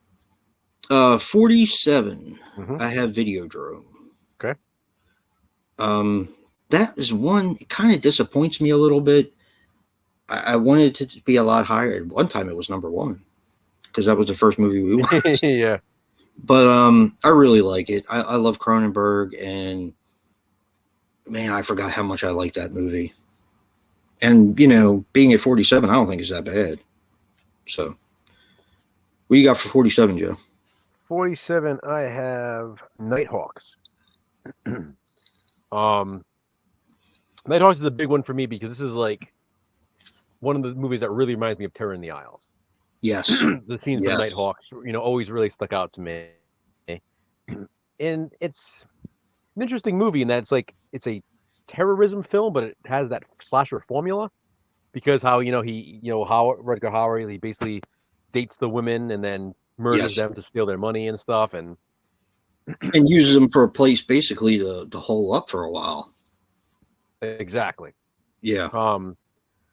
Really, really like the movie. This is one that at the start of this challenge, I probably would have thought it might have even been higher. Yeah. But yeah, it's number 47 for me. I can't really go much higher than that, I guess, for it. We're not too far off, and you know how much I love Rutger Hauer, and Yeah.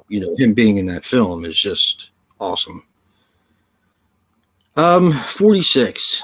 I have Grizzly. Hey, me too. Do you really? Yeah, that's funny. Yeah, Grizzly is an awesome movie. Basically, Jaws with claws. Mm-hmm. I love the fact that it's more violent. I like it got a rated R rating. I like the fact that I saw it on TV first when I was a kid, like Alligator, right? Yeah. But then seeing how much more they give you when you watch it uncut, I was like, hell yeah. Yeah. I just wanted to watch him rip people apart. It was just fun for me. But yeah, Grizzly at 46. Same thing. I have Grizzly at 46. Yeah. It says it's pretty much Jaws on land, but to be honest, it's a little bit more exciting. I mean, Jaws is more about the characters, whereas Grizzly is more about the attacks. Hell yeah. So yeah, I really, really like Grizzly. Loved Christmas Bloody Christmas too. Mr. Boone, yep. Love that. Oh yeah. Christmas Bloody Christmas is awesome. All right, number 45, I have The Seduction. Okay. I love The Seduction. It probably should have went higher than my next film, but I find my next film to be a little bit creepier. Okay. The Seduction is great because you got the gratuitous nudity from hell yeah. Plastic Tits. What's her name? Morgan Fairchild. That's her name. And plus the lead guy, him being in 10 to Midnight, it just kind of all reminds me of that era and the fury and all that. And I don't know, I really like that movie. I think it's I love the beginning song too. It's weird. Yeah. I don't know, it's such an underrated film. What do you got for 45, Joe? 45, I have Frogs. No. I kind of did a little killer animal theme here, you're going to see, because I did Grizzly and then I did Frogs, which I love the setting of Frogs. Frogs Me too. I have like another personal connection with this movie too, because this was always a favorite of my mom. My mom loves this movie. Me too. She was actually the one that bought me the DVD. She loves this movie, the MGM DVD. Oh man, I want that so.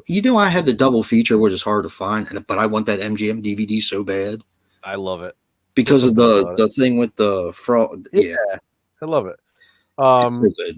Super fun movie. Like I said, I love the setting. It's like a great like birthday party movie. Yep. It's a good birthday horror film. 4th of Um, July. yep. But yeah, I love Frogs. Super fun. I wish I could rank this one higher. This is Yeah, one of those movies I could put higher, but I I'll just take can't care of do that for you, Joe. it. What do you got for 44? 44, and this was the tough one between the Seduction and this one. It's Rosemary's Baby. Okay. I really like Rosemary's Baby. I always have, but it's one of those movies that I find to be a little bit too long. Mm-hmm. But man, is it creepy. Whew. There are some scenes in there. It's creepy. The thing I don't like about it, and I think I probably said this in my review, and I know I said it to you, is when she cuts her damn hair. Yeah. I don't like that short haircut at all. But yeah, She's really cute without the short hair. Like when she has yeah. the long hair, she looks good. If she'd have kept that long hair, this might have gotten up to the 30s. Yeah. It was her fault, not mine. What do you got for 44, Jeff? 44, I have The Food of the Gods, because like I said, I kind of had like that killer animal trend going here. I did Yeah, Grizzly you Frogs, do. and then Food of the Gods. Yeah, big space between them. Food of the Gods is another one of those movies I think if someone read the synopsis and maybe looked at some images, they would think, oh God, this is going to be so goofy and stupid. But then you watch the movie and think, holy shit, you know what? This actually works. It works. It's a legitimate horror film, and it's funny. I mean, like it's fun. It's just a really entertaining movie, and it's like funny without being like stupid funny. You Yeah. know, like it takes itself seriously, and it works. Like Yeah. like you said, and that's what I like about Food of the Gods. So that's 44 for me. Yeah, this is one I wanted to rank higher, but you're going to see a pattern in my next three, just like your Okay. killer animals. 43 is Miss 45. Okay. You couldn't make it number 45, you asshole. I know. Motherfucker, right? I love Miss 45. I think it's a brilliant. I'm surprised you don't have this higher. Yeah, I love this film, but I couldn't justify it. It might have gone 2 steps higher, maybe 3. Yeah. But I'm pretty satisfied with this. Man, talk about bad luck. Getting raped twice in the same day. Yeah, but look what she does. I know. Oh, man, when she goes for her revenge, Yeah. that nun costume, jeez, it whiz. Yep.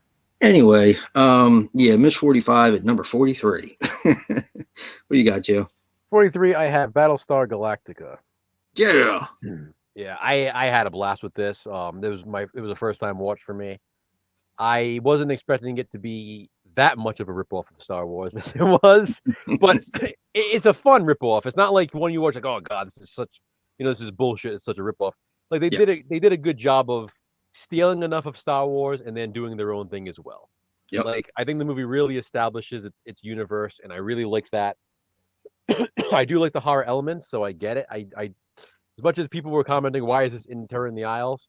If you watch the movie, there are a few elements in it, oddly, that aren't even included in Terror in the Isles, but Yeah. they could have included some more horrific moments from the movie in Terror in the Isles. Oh, yeah, definitely with the Ovions. The Yeah. Ovions are really creepy. So, yeah, that's number 43 for me. Yeah, Second and Charles, they probably would have it. I'm a dummy because they had it at my thrift store and I put it back and it stayed there and I went and visited it every once in a while. And the time I was going to buy it, I went in there to buy it. This lady had it in her hand. I saw it in her hand. I was like, son of a bitch. Like, Man, I'm pretty sure it's been out of print for a while now. Oh, yeah, it's been out of print. Yeah. But it's like, 2 minutes makes a complete difference.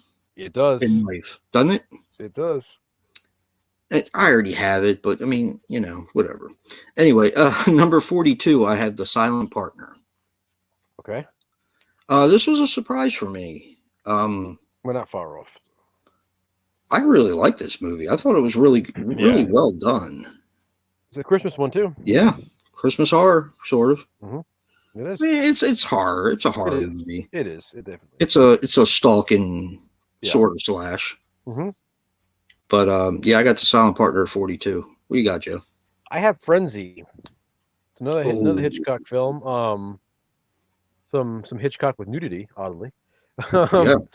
Yeah, really good Hitchcock slasher. strangler slasher film. Yeah, I Yeah. mean that's pretty much what it is. This is another one that was actually higher before and just kind of moved down because of other ones having to go above it. But Yeah. it's a really good Hitchcock film. I would say it's one of his most underrated. Um, Yeah. Yeah. really Definitely. like it. I feel like people like kind of talk about it, but not like people know about it, but don't necessarily talk about it much. If that makes sense, you Yeah. know? They didn't really play a lot of the parts in there either. No, they So, didn't. it wasn't one that I actively went out and tried to search for as much as Yeah. some of the other ones. Hmm. Um, 41, I have Nighthawks, and that's Okay. the last of my triple threat. Yeah. This is one I wanted to put a whole lot higher, but it just kind of ended up here.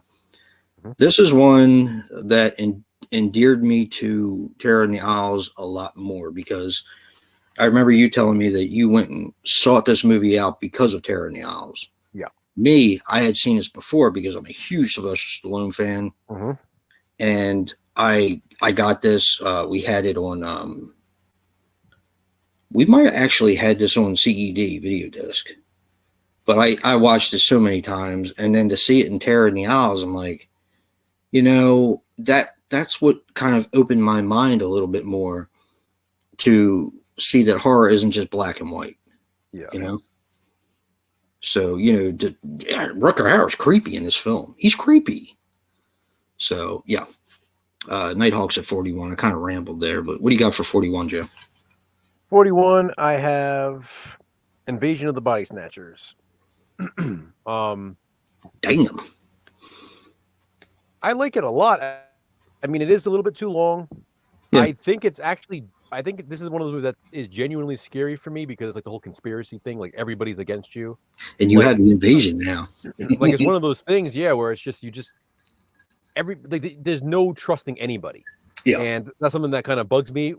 In real life, it's like, who do you trust? Like, what do imagine like the whole world being against you, and it also felt very close to home when we watched this because it was like the whole COVID thing and like everybody like being forced, like you're mandated to get the shot and everything like this, and it's kind of like that. Like they try and give them, the shots in the movie, and they're trying to like avoid it, and they're trying to get away, but they're being held down and basically being forced to become get pod injected. people. Yeah. And like you said, you get that PG nudity, which is actually like clear shot for a PG movie. Yeah. We're not talking like a blink and you'll miss it scene. I mean, she's standing there topless for a little bit, and it's pretty good. It's Karen Allen, isn't it? Karen Allen? No. Who is it? I have to look. I forget her name. I'm trying to think who it is. I mean, a famous actress at the time.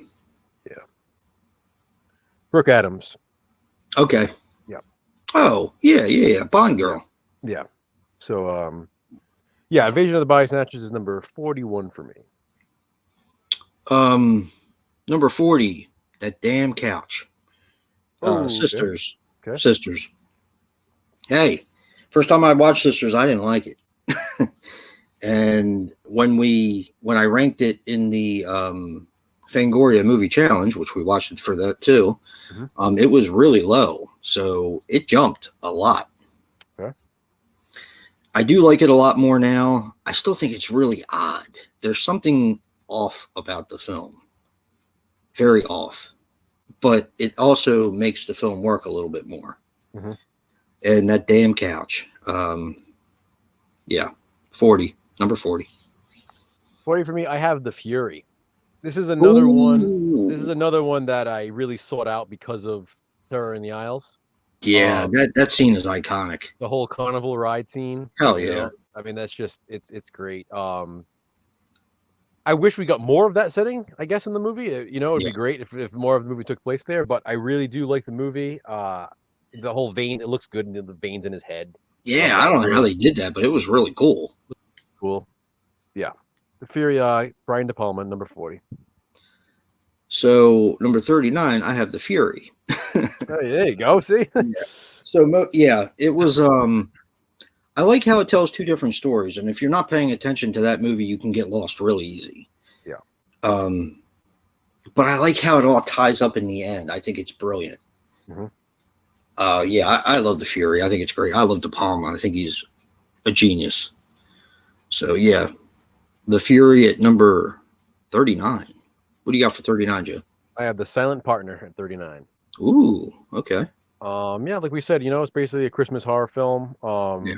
Give me the money, fucker. Gonna love that. Another Yeah. another classic scene from Terror in the Aisles. It's just that this one just kind of keeps you hooked. It really pulls you in, and it's I feel like it's fast paced. It's a different kind of movie. Like what kind of movie is it? Like you said, it's like kind of like a more of like a stalk kind of movie, Oh, but it works. Leslie Russell just dropped a bomb. A Rampage. Hell yes. Yeah. Oh yeah. Oh, I love Rampage. Anyway, yeah. 38. I'm all confused now. The Wolfman for 38. Okay. I love The Wolfman. I think it's probably one of the most atmospheric movies ever. Mhm. What's number 36 is very close for me. But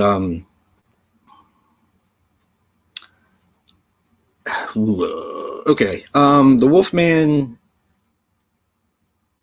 I don't know how to explain it. Like sometimes I like it more than I like it other times. Okay. And I think this was one of the times where it ended up at 38. Gotcha. And you'll see more later. So yeah, I'll leave it at that. 38. I have Carrie. No.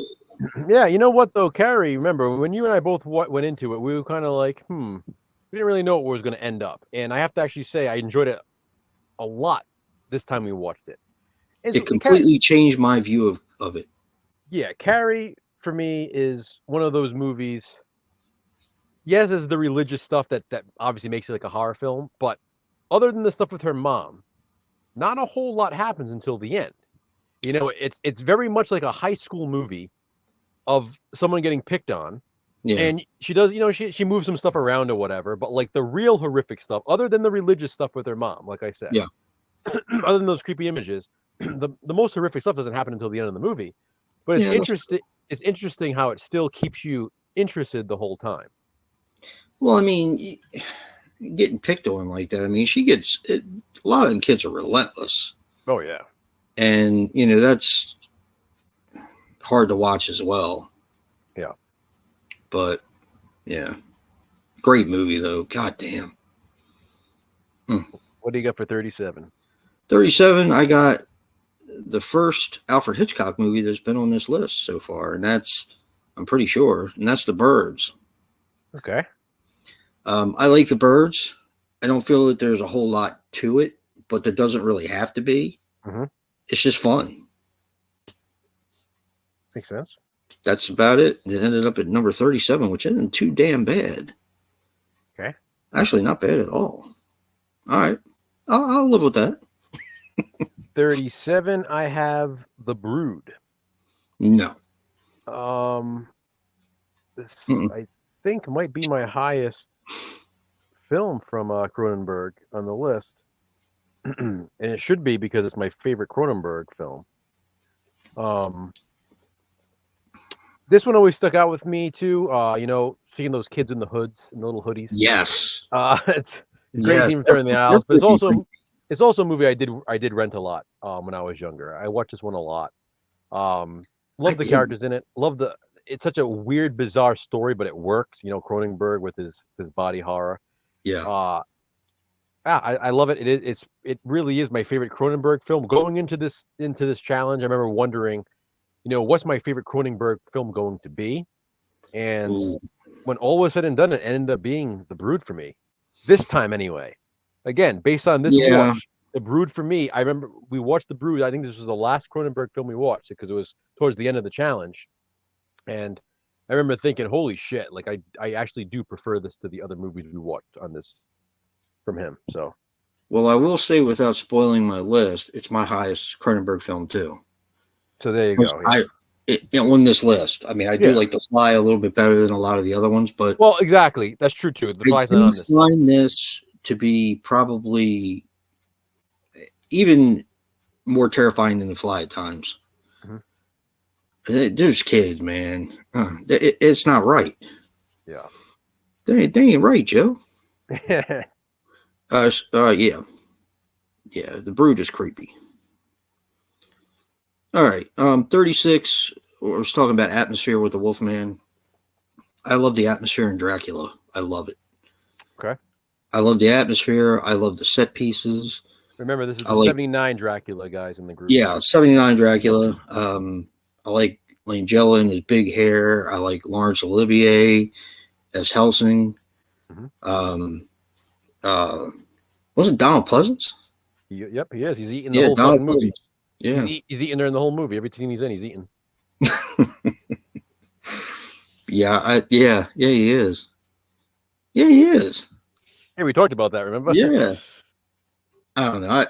I love it. I do. I love Dracula. I think it's fun. And I'm not a vampire fan either. So but there's just something about that.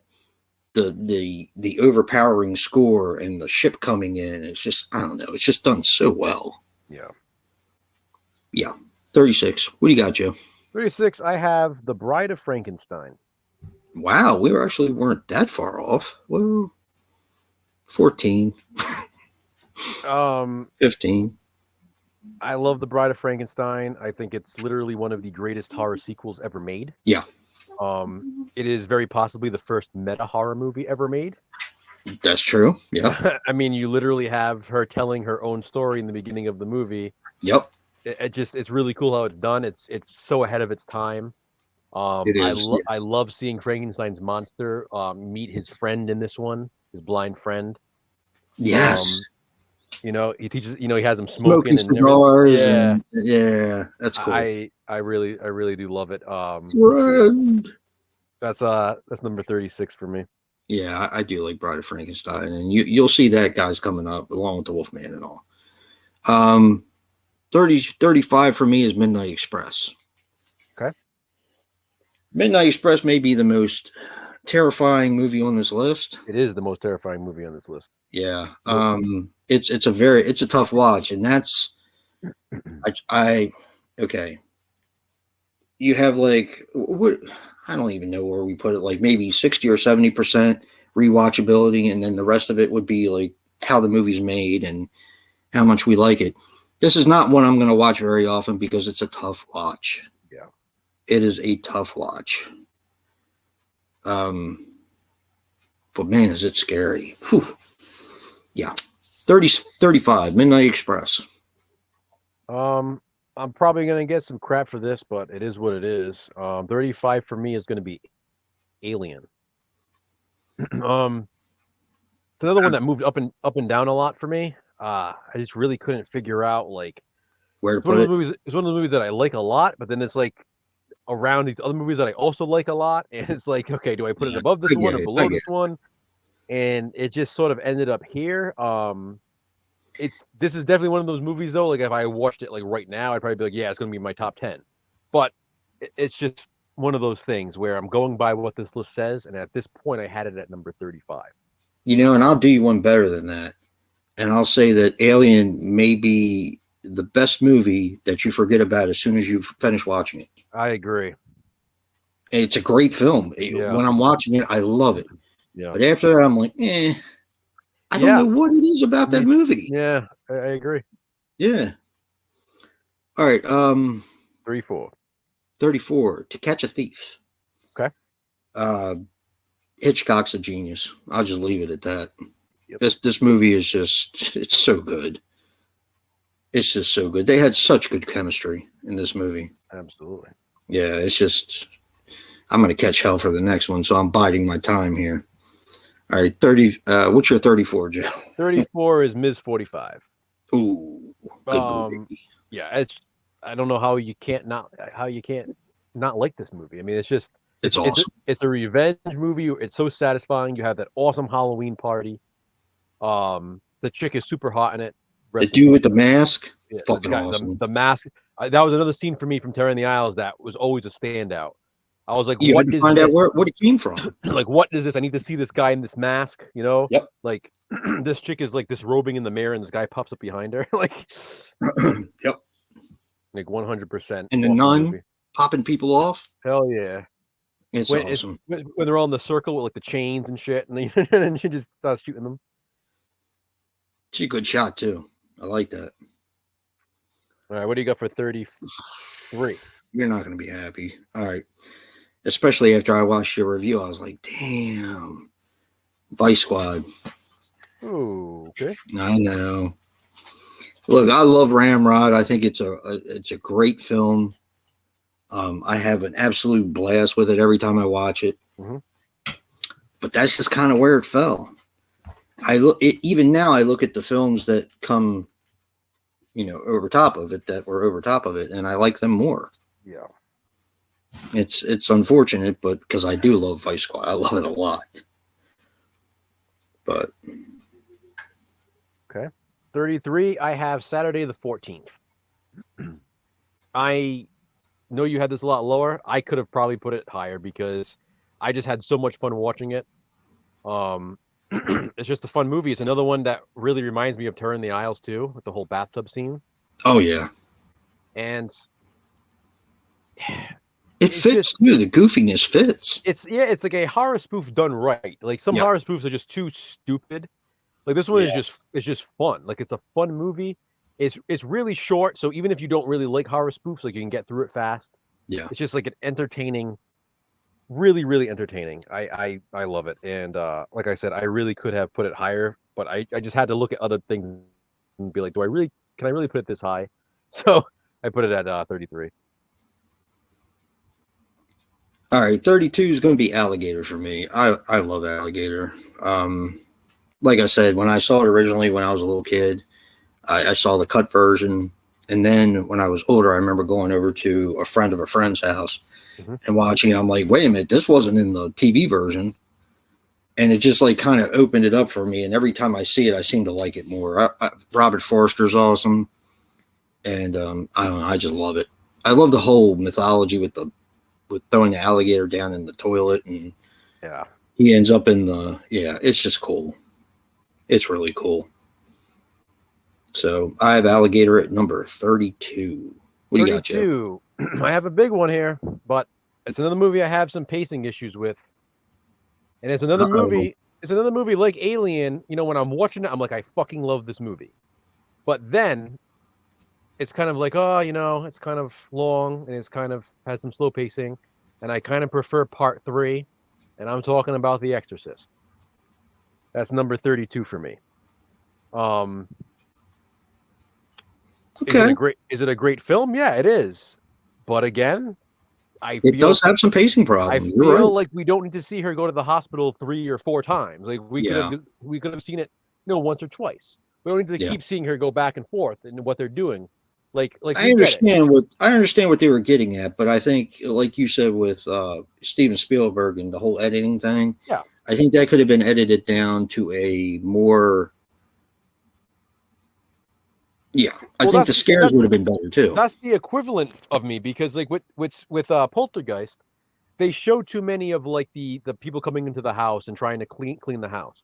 In The Exorcist, they show too much of her going back and forth to the hospital. Like we already get it. We know that they're doing this. We don't need to be shown it all the time. Right. You know what I mean? So I think for me, you can take some of that out, and it would clean it up a little bit. You don't have to spoon feed the people as much as they do. Yeah. Yeah, I think that's what it comes down to. Yeah, because Brad, a great movie doesn't have to be long either. I mean, sometimes, you can have a great movie that's long, that's long for a reason because it uses all its time wisely. You can have other movies that are still great, but they have some slow spots, and that's just how I feel about The Exorcist. The Exorcist does have a lot of slow spots, and I finally figured that out when I was older, because I don't know whether I wasn't paying attention all the time when I watched it, but I remember watching it on TV, and it is way too long. It's way too long. Yeah, it's like, it's not even like these slow spots of building the suspense. Like some of them are just like very talky. There's a lot of dialogue that doesn't necessarily need to be heard. Like, you know what I mean? We kind of already get it. So there's a lot of stuff that's just sort of repeated over and over again, and I just think they could have edited it a bit more. Yeah, and I mean, if it had to be that long, I would have rather have seen more fighting between the demon and the priest. I would have rather have been more than that rather than the build up. See, Brad, that's the perfect example, because for me, the Harry Potter movies, even though they're long, they use every minute as they should. Yeah. You know, even in the one that I would rank bottom, still uses the time how it should, because it has to. I think that one has a little bit of pacing problems, but we'll get to that on Friday. But yeah, but you are right. But yeah, okay, we'll get to that on Friday. I want to say something, but I don't want to spoil things. All right. But So what do you got? Usually, I completely agree with you, Brad. I completely agree with you, except for one detail. What do you got for 31? 31 is Frenzy. Okay. Frenzy's awesome. Yeah, it is. It's just another example of why Hitchcock is a genius. And I don't understand how this doesn't get talked about. Jesus. I mean, is it Psycho? No. But it's damn good. And this is one of the ones that never gets mentioned in the Hitchcock sort of lore. Exactly. It's strange. You get Psycho, you get The Birds, Vertigo, and that's really it. Vertigo, Strangers on a Train, maybe. Maybe. Yeah. But not Frenzy. Yep. And it's great. So, yeah. What do you got for 31, Joe? 31 is where I have that damn couch, and I'm talking about Sisters from Brian De Palma. I don't think there's ever been a piece of furniture in a film that has stuck with me more than that fucking couch. Like, it's crazy how effective just seeing that couch. I just, that's all I think about when I see that movie. Like, you can't help but think about that couch, because you put yourself in those shoes. Like, think about that. Imagine like sitting on it. Imagine it just is there's something so disturbing about it for me. Yeah. And you feel bad for the guy. It's like, damn, like no one even knows. And then, and then you're probably never going to find him. It's crazy. Yeah. So yeah, Sisters is a number 31 for me. That is fun. 30, I have Wait Until Dark. Okay. This I completely feel is an underrated film. I like it more every time I watch it. I like it a lot more every time I watch it. I'm kind of wondering where it's going to end up next time. So Wait Until Dark is a tough one for me, because the fact that she's blind, it just seems realistic to me. I don't know. Well, remember, next time though is going to be based on something else. Yeah, but it's not going to change. Like, rating the scares is one thing, but how much I like it is something different, So that'll be interesting to figure out. Anyway, yeah, Wait Until Dark at number 30. What do you got for number 30, Joe? I have Strangers on a Train. No. Yeah. Love this one. More Hitchcock. I don't know. I mean, we're in that territory now. I mean, the top 30 is tight. Really tight for me. That's funny. More Carnival, which is great. Yeah. There's something about that movie that is so sinister. It's an amazing movie. Yeah. I really like that movie. Yeah. All right, yeah, that's a good spot for it too. That's a good spot for it. What do you go for 29? 29, I have Scanners. Okay. I love Scanners. I think it's brilliant.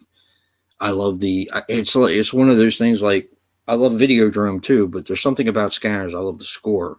Mm-hmm. The head explosion thing, it is what it is. Everybody talks about that part, but it's the other parts where the guy doesn't really know who he is and what he's about, and he has to go in and find that. And it's just, I don't know. It's such a good movie, and being able to do that to somebody's brain, it's just awesome. I love Scanners. I think it's a science fiction masterpiece. What do you got for 29, Joe? 29, I have Conga. Real? Yeah, Conga. I have here. I just had a blast with it. When we watched it, it was the first time watch for me. I was not expecting it to be as fun as it was. That was one that I went into thinking it was going to be really, really low, for some reason, just based on think, oh, it was gonna be too silly or whatever. But I just had a blast. I had so much fun watching it. Like it was just one that I think I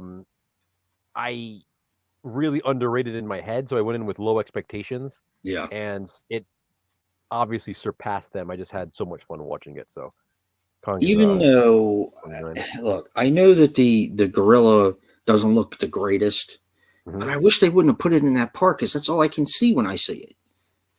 I just wish they would have done it for another part of the film, like one of the more serious,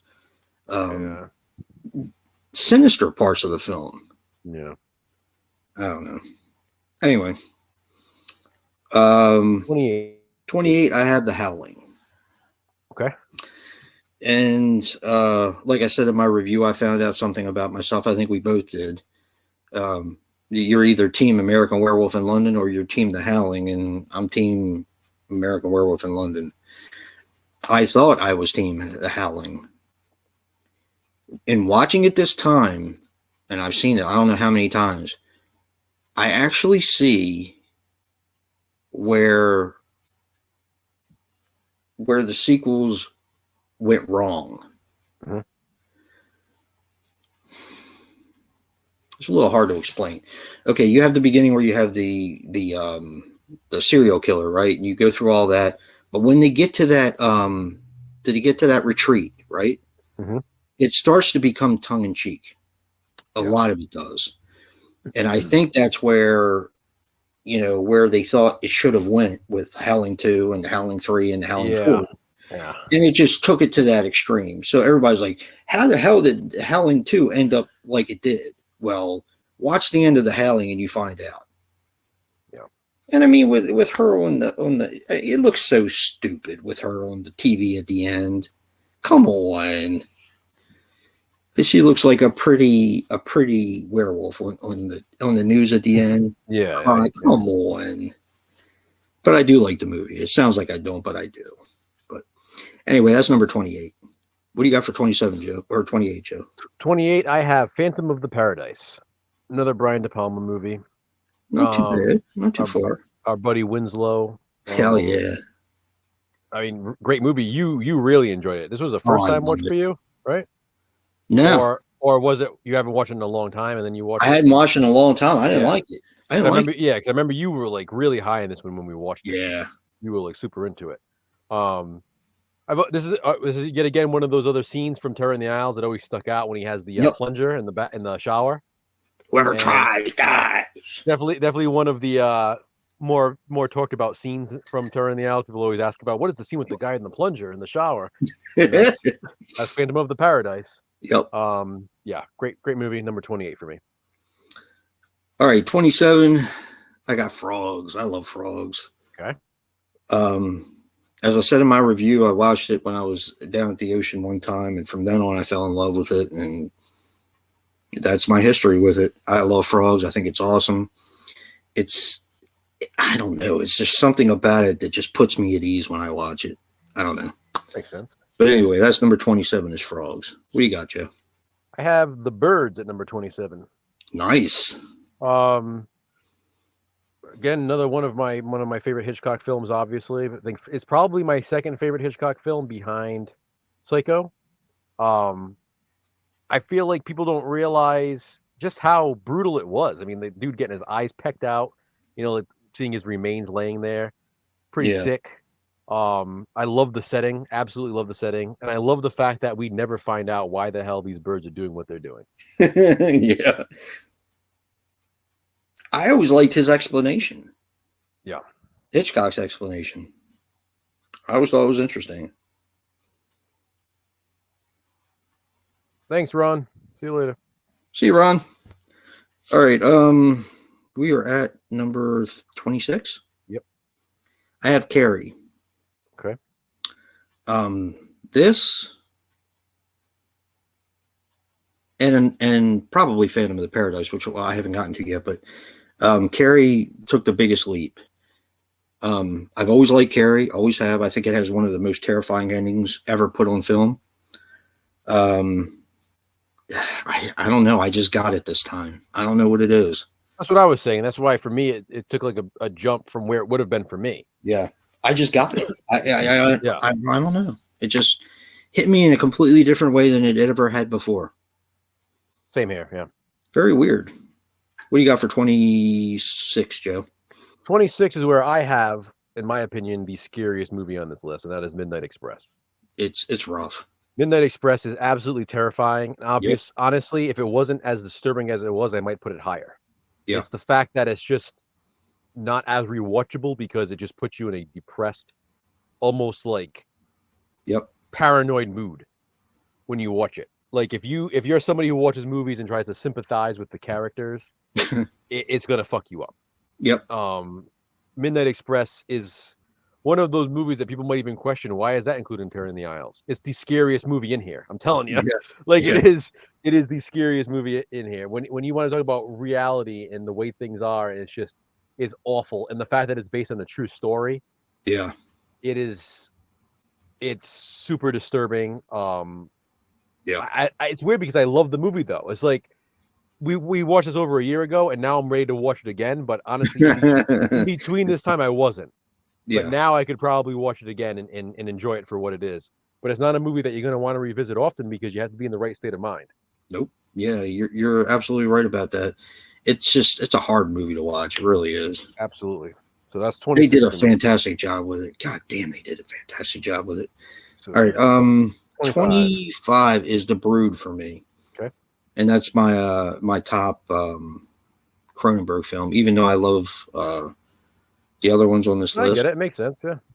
The Brood is just scary in some spots. It's disturbing. It's weird. It's what body horror is, with David Cronenberg. So, Chris, Midnight Express is about a college student who just is acting stupid and decides to smuggle some drugs Hashish. home on his trip, on his vacation back from Turkey. Yeah. And he gets caught at the airport with Yeah. the drugs, and he gets a minor sentence, which extends into a longer 30-year sentence. into a longer sentence, Yep. and he's basically held in a Turkish prison where he's tortured and punished, and where he has no sense of justice whatsoever. And Or time.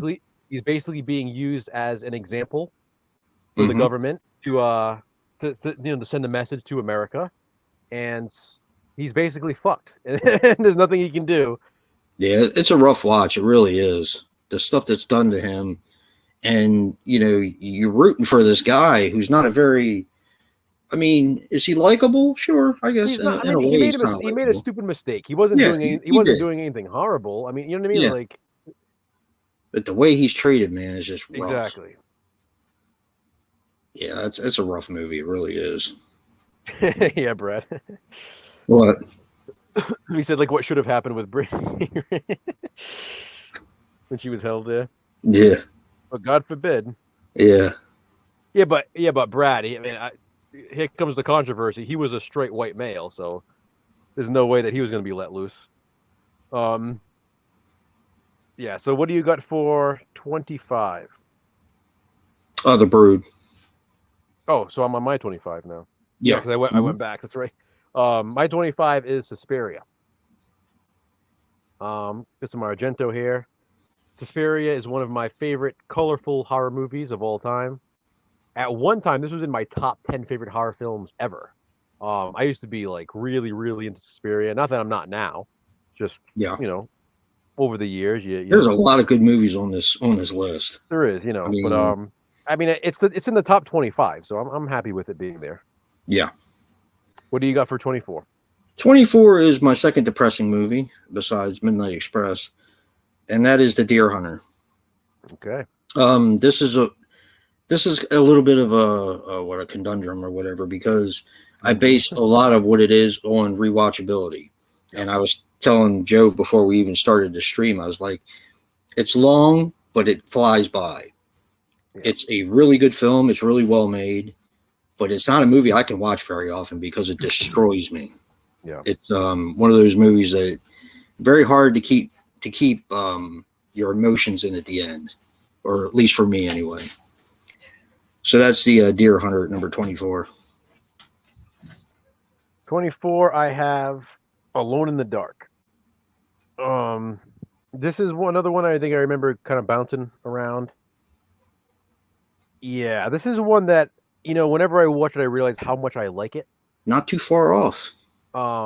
Definitely love the movie. I love the mask. The bleeder. Hell man. yeah. It's the bleeder, man. It's just a really well done home invasion sort of slasher film. Hell yeah. Really like the characters in this one. I love, the multiple nuts. You get Donald Pleasance in it. Great setting. I really like the little suburban neighborhood. Yeah. Really cool story. Very young Lin Shaye. Yeah. I love everything about this movie. It's just it's here at it's awesome. 24. 23 I have Strangers on a Train. Nice. This was very close. As close to Psycho as you're going to get from me. As far as main films. Yeah. This movie is just not right. It's so devious and sinister and Yeah. And the shots that they feature on Terror in the Isles are truly just like the movie Genius. Mm-hmm. So it makes you want to watch the film, and when you do, I don't think you're expecting what you get. Yeah. So I love Strangers on a Train. It's so good. You need to see The Designated Victim, Joe. Oh, yeah? Yeah, The Designated Victim is a giallo, but it's basically like Strangers on a Train. Gotcha. Yeah, it's really good. And it's got Thomas Milian in it. Milian. Yeah. What's your 23? 23, I have The Deer Hunter. Yeah, such a good movie.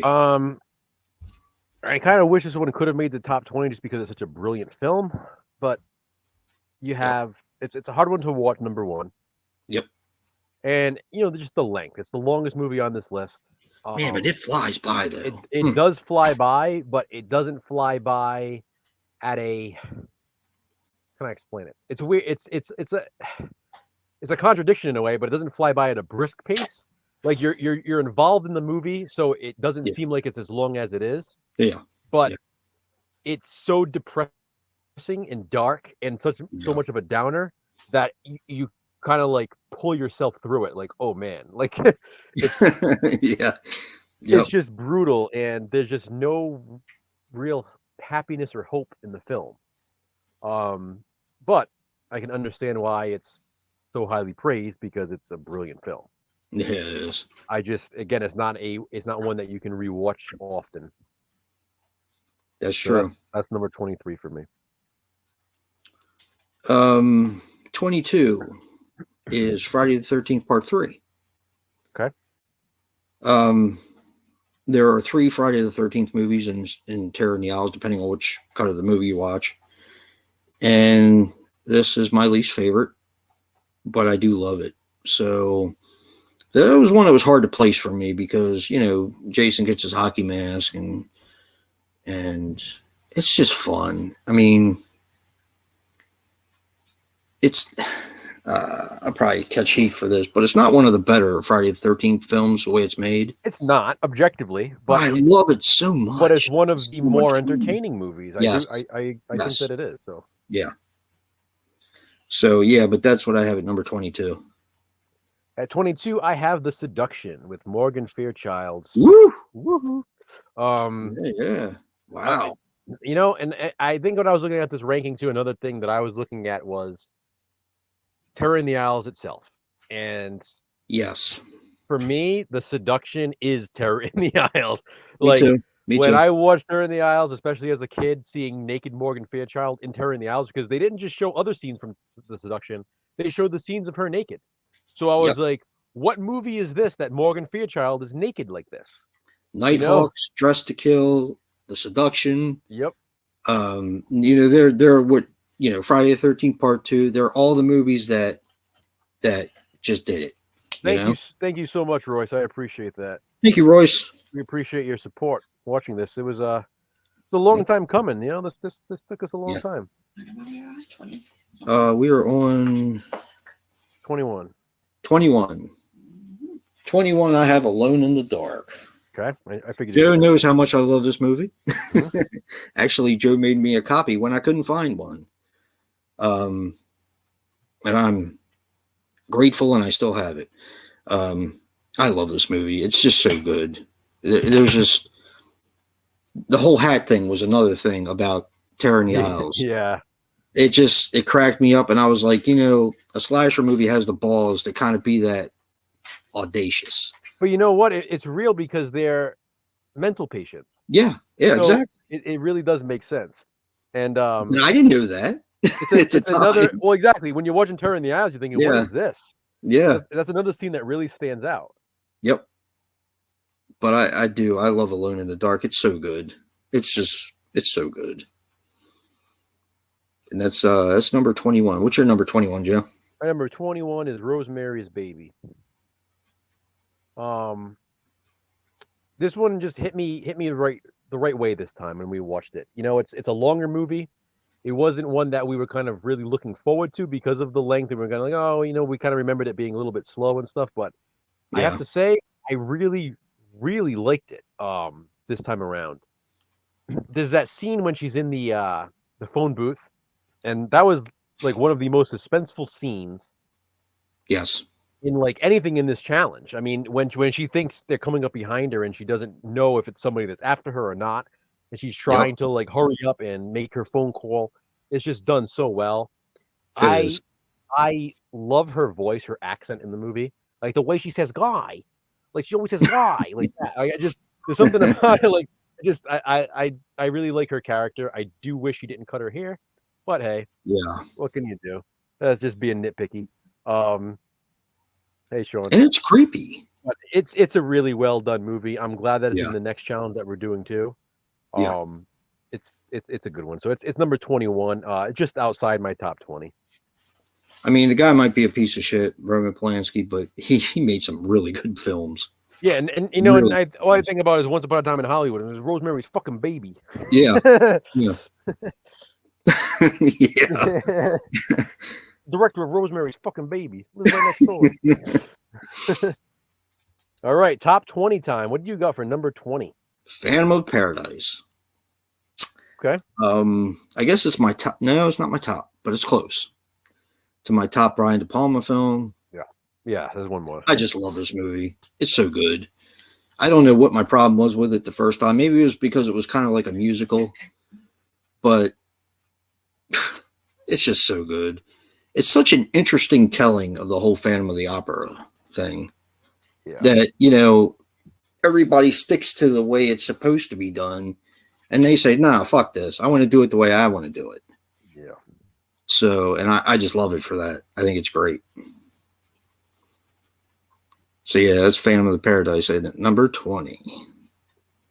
All right. Number 20 for me. You ready for this? Yep. Abbott and Costello Meet Frankenstein. Hey, I redeemed myself in a little while. I think this movie probably could have been higher, especially after watching it again for the next thing we do. Yeah. Yep. Fucking fun movie. I mean, talk about a movie that has everything you could want. It's like horror comedy done right for me. Like, it's the setting alone is like superb. The whole Halloween party thing. You have your favorite characters all together. You know the whole the museum. Of where their body is supposed to be in the first place. Yeah, that's awesome. That whole sequence, the Wolfman mask. I love it. The very end, where that other characters. The ending. Main ending. Hell yeah. Yeah, Abbott and Costello Meet Frankenstein is easily my number 20. It could have been higher. Yeah. Number 19. Here we go, Joe. The Exorcist. Okay. I do have some pacing problems with this movie, but it's hard to deny its effect. And while it may not have the rewatchability, it doesn't. It's got the other part that I look for, and that's the just the overall film itself in spades. It really does. So it had to be somewhere, and I think why it suffers a little bit more for me too is because it could have been that much better. Yeah. Like you just pull out a couple of chunks here and there, and it becomes like It's so long. That's what I'm saying. It becomes rewatchable and the brilliant film that it is. Yeah. But they decided to just include all that extra bit that you don't need. Yeah, that's true. All right, what's your number 19, Jeff? My number 19 goes so we go from Abbott and Costello Meet the Wolfman to The Wolfman. Nice. This is the most atmospheric horror film ever made, in my opinion. I absolutely love the atmosphere in The Wolfman. It's awesome. I mean, you just feel like you're being like pulled into it, into like the mist and into the forest. You have the traveling carnival, Yep. the gypsies. I love the antique store. Yeah. I absolutely love his character. He's my favorite Universal monster movie character. Me too. Not necessarily my favorite monster, but my favorite character. Yeah. If that makes sense. Because he plays everyone. Yeah. And he does it well. It's great. I love The Wolfman. I've always loved it. It's a movie I used to watch with my grandmother when I was a kid. Remember sleeping over at our house, which is actually the house that I live in now. Yeah. When she was still alive, and I remember sleeping over here, and remember sitting up late at night drinking tea, eating cookies, and watching The Wolfman. That's awesome. With my grandmother. So that'll it always doesn't get much better than that. It'll always have a special place for me for that. That's awesome. That's number 19. Number 18 for me is The Funhouse. Nice. I've always liked The Funhouse a lot. Now I like it more. Which is weird because, I mean, it's a slasher movie, but it's also, a creature feature. If I'm spoiling anything, it's your fault for not watching it. It's like a barbarian style creature feature, though. Yes. Like he is a person. He's just inbred. Yeah. And I don't know. There's just something about the carnival scene, the Barker. Well, it's the greatest carnival ever put on film, in my opinion. The most authentic carnival. Yeah, I agree with that. Yep.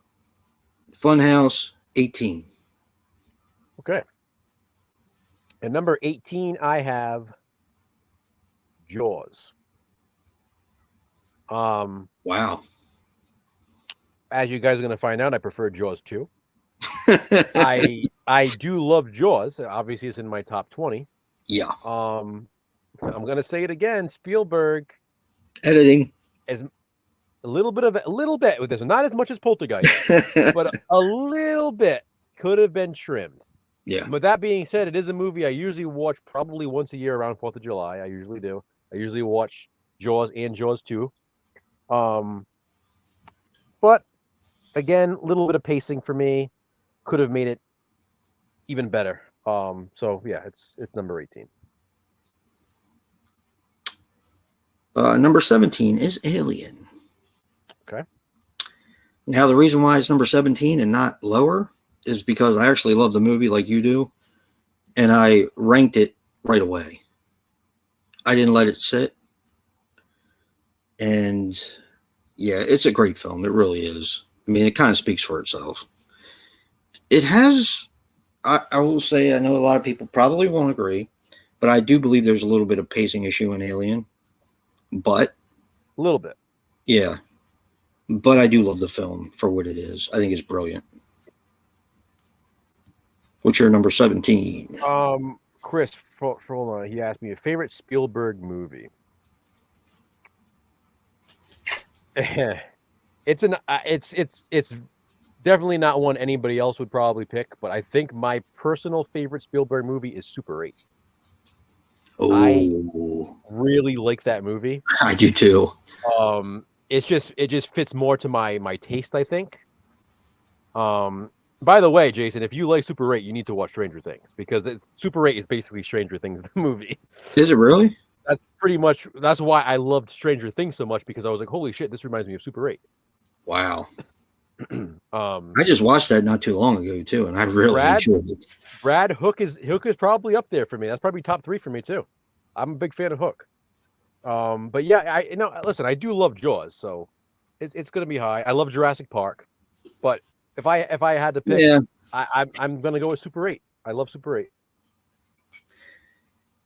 As All right, much as I hate to admit it, I'd probably go with Jaws. that's probably my number 2. I'd probably do Super 8, Jaws, Hook, then maybe Jurassic Park. Yeah.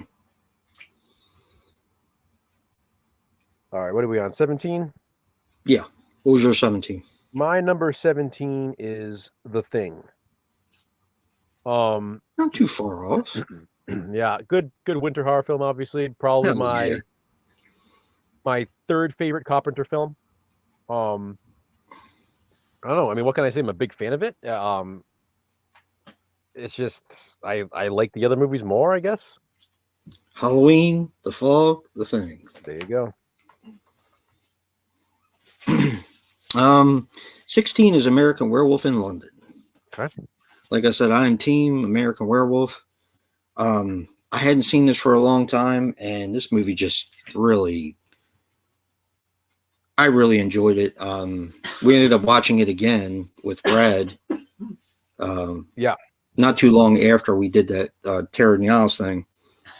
And I don't know, man. It's just such a good film. I do have one problem. My one problem is the werewolf at the end. I don't like it. I don't like the design. Yeah, why? I just don't like it. I think it looks like a werewolf pop.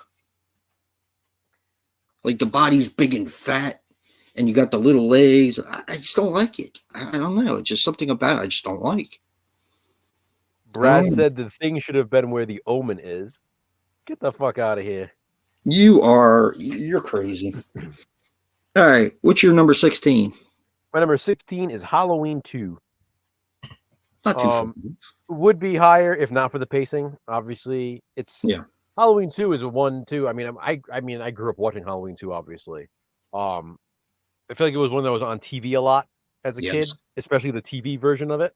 Yes, you know, the ghost. Yeah, you know, poor Ben Tramer getting smashed with the freaking car. Fucking Ben Tramer. Poor Ben. I mean, the asshole should have stopped instead of running across the street like an idiot. But, but yeah, I mean, Halloween 2. Again, there's just some pacing with it. Take out the pacing issues, and it would definitely jump up this list. But I had to find reasons to start making some of these lower than others, and that was the reason for this one. And you're going to hear the next one right now, number 15. What? I got Friday the 13th. Yeah, we're not far off. And I probably like Friday the 13th probably more than Halloween 2. But I watch Halloween 2 more than I watch Friday the 13th. It's just a rewatchability thing for me. Gotcha. Like I said, Halloween 2 has the pacing issues, but I've watched it so many times now that I'm used to it. Mm-hmm. Friday the 13th, some asshole started telling me about the chase scenes, and now it's in my brain. For me? About how long it is. And it is. All that. It's ridiculous. Yeah. Now I can't unsee it. So 15, I got Friday the 13th. Thanks a lot, Joe. Yep. 15, I have, you ready for this? Vice Squad. You love Vice Squad. I mean, I'm actually surprised it's not in your top 10. Vice Squad is just balls to the wall fun. I mean, it's like nonstop. I mean, you know what I mean? There's like you don't really get a breather in Vice Squad. It's just like complete sleaze and action and over the top acting, which is perfect. You know, from Wings Hauser. I mean, Ramrod is such an incredibly entertaining character. It also gets high for me because Terror in the Isles, I feel like they show half the movie of Vice Squad. They do. I think they show more Vice Squad than any other film. I don't understand that either. Like Vice Squad, there's more footage of Vice Squad than anything else in Terror in the Isles. Maybe Friday the 13th Part 2. They show a lot of that. Maybe, but it's close. But I think Vice Squad, it's all in a row. Like Friday the 13th Part 2 is like clips here and there. Yeah. Whereas Vice Squad, I mean, you're watching like the entire climax of the film. Yeah, except for when he's at the hotel, telling her to open up the door. Yeah, I'm saying you see that, but then you see like the entire climax. You see like you basically see how the movie ends. Yeah, they kind of ruin it, but it's still a fun movie to watch, even though the end's ruined. Yeah, I mean that one for me is a super rewatchable movie. Like I could put that in right now and just have a blast watching it. It's Yeah, just me too. really, really fun. So for me, it's number 15. And for me, it was number 33, and that's pretty high for a movie like that. I should never have been allowed to watch that when I was that young. Never. But But again, we're talking about entertainment value and yeah, rewatchability and stuff. So I'm perfectly happy with it being as high as it is for me. yeah. Number 14. Maybe we have it the same. I don't know. Dress to Kill. Nope. Oof, you got it higher, son of a bitch. Okay, I love Dress to Kill. It's basically a giallo, and then, yes, it does count as a giallo because he's Italian. So, yes, It certainly is. It's an Italian slasher. So guess what that yes, means? Yeah. it's a giallo. It is. It doesn't A have to be slasher made by in an Italy. Italian director. Yes. The killer wears black gloves. Yep. Black gloves. You got the straight razor. Yep. It fits all the criteria except for being made in Italy. Yeah. And I wouldn't be surprised if they did shoot a couple scenes in Italy. So. Yeah. But yeah, Brian De Palma's a genius. I love. He's so good, so good. Just like Alfred Hitchcock, and I mean that's who he kind of based his directing by. Well, Dress to Kill is his Psycho. Yeah, I mean, basically. that it is. I mean, that's his interpretation of Psycho. He's made that clear. Yeah, And that's why there are a lot of things in common with the two movies. yeah, yeah. Dress to Kill is number 14 for me. What's your number 14, Joe? For 14 for me is The Shining. Oof, we were one apart. One apart on that. This is one of the most comforting movies on this list for me. Me too. The Shining is a movie, and not because it's long and not because it's boring by any means. The Shining is a movie I can put on and fall asleep. Yeah, There's something about it that just relaxes me. I don't know if it's being up in the mountain, like even that opening scene when they're driving. I just love that. I do too. Um, It's comfort food. it's also like the quiet in the movie. There's not, you know what I mean? Like there's so much quiet. Yep. Like even during the dialogue scenes, even when people are talking, there's not a lot of background music, not a lot of background sounds. It's just very, very relaxing. Brilliant film. Stanley Kubrick is awesome. Yeah. I love it.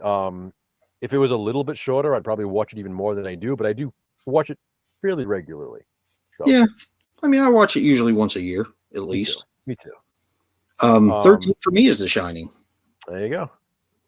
And probably everything that you just said, and I grew up watching it, and Scatman Crothers. I love Scatman Crothers. I just think he's awesome. I always liked him in anything I've ever seen him in, and this was no different.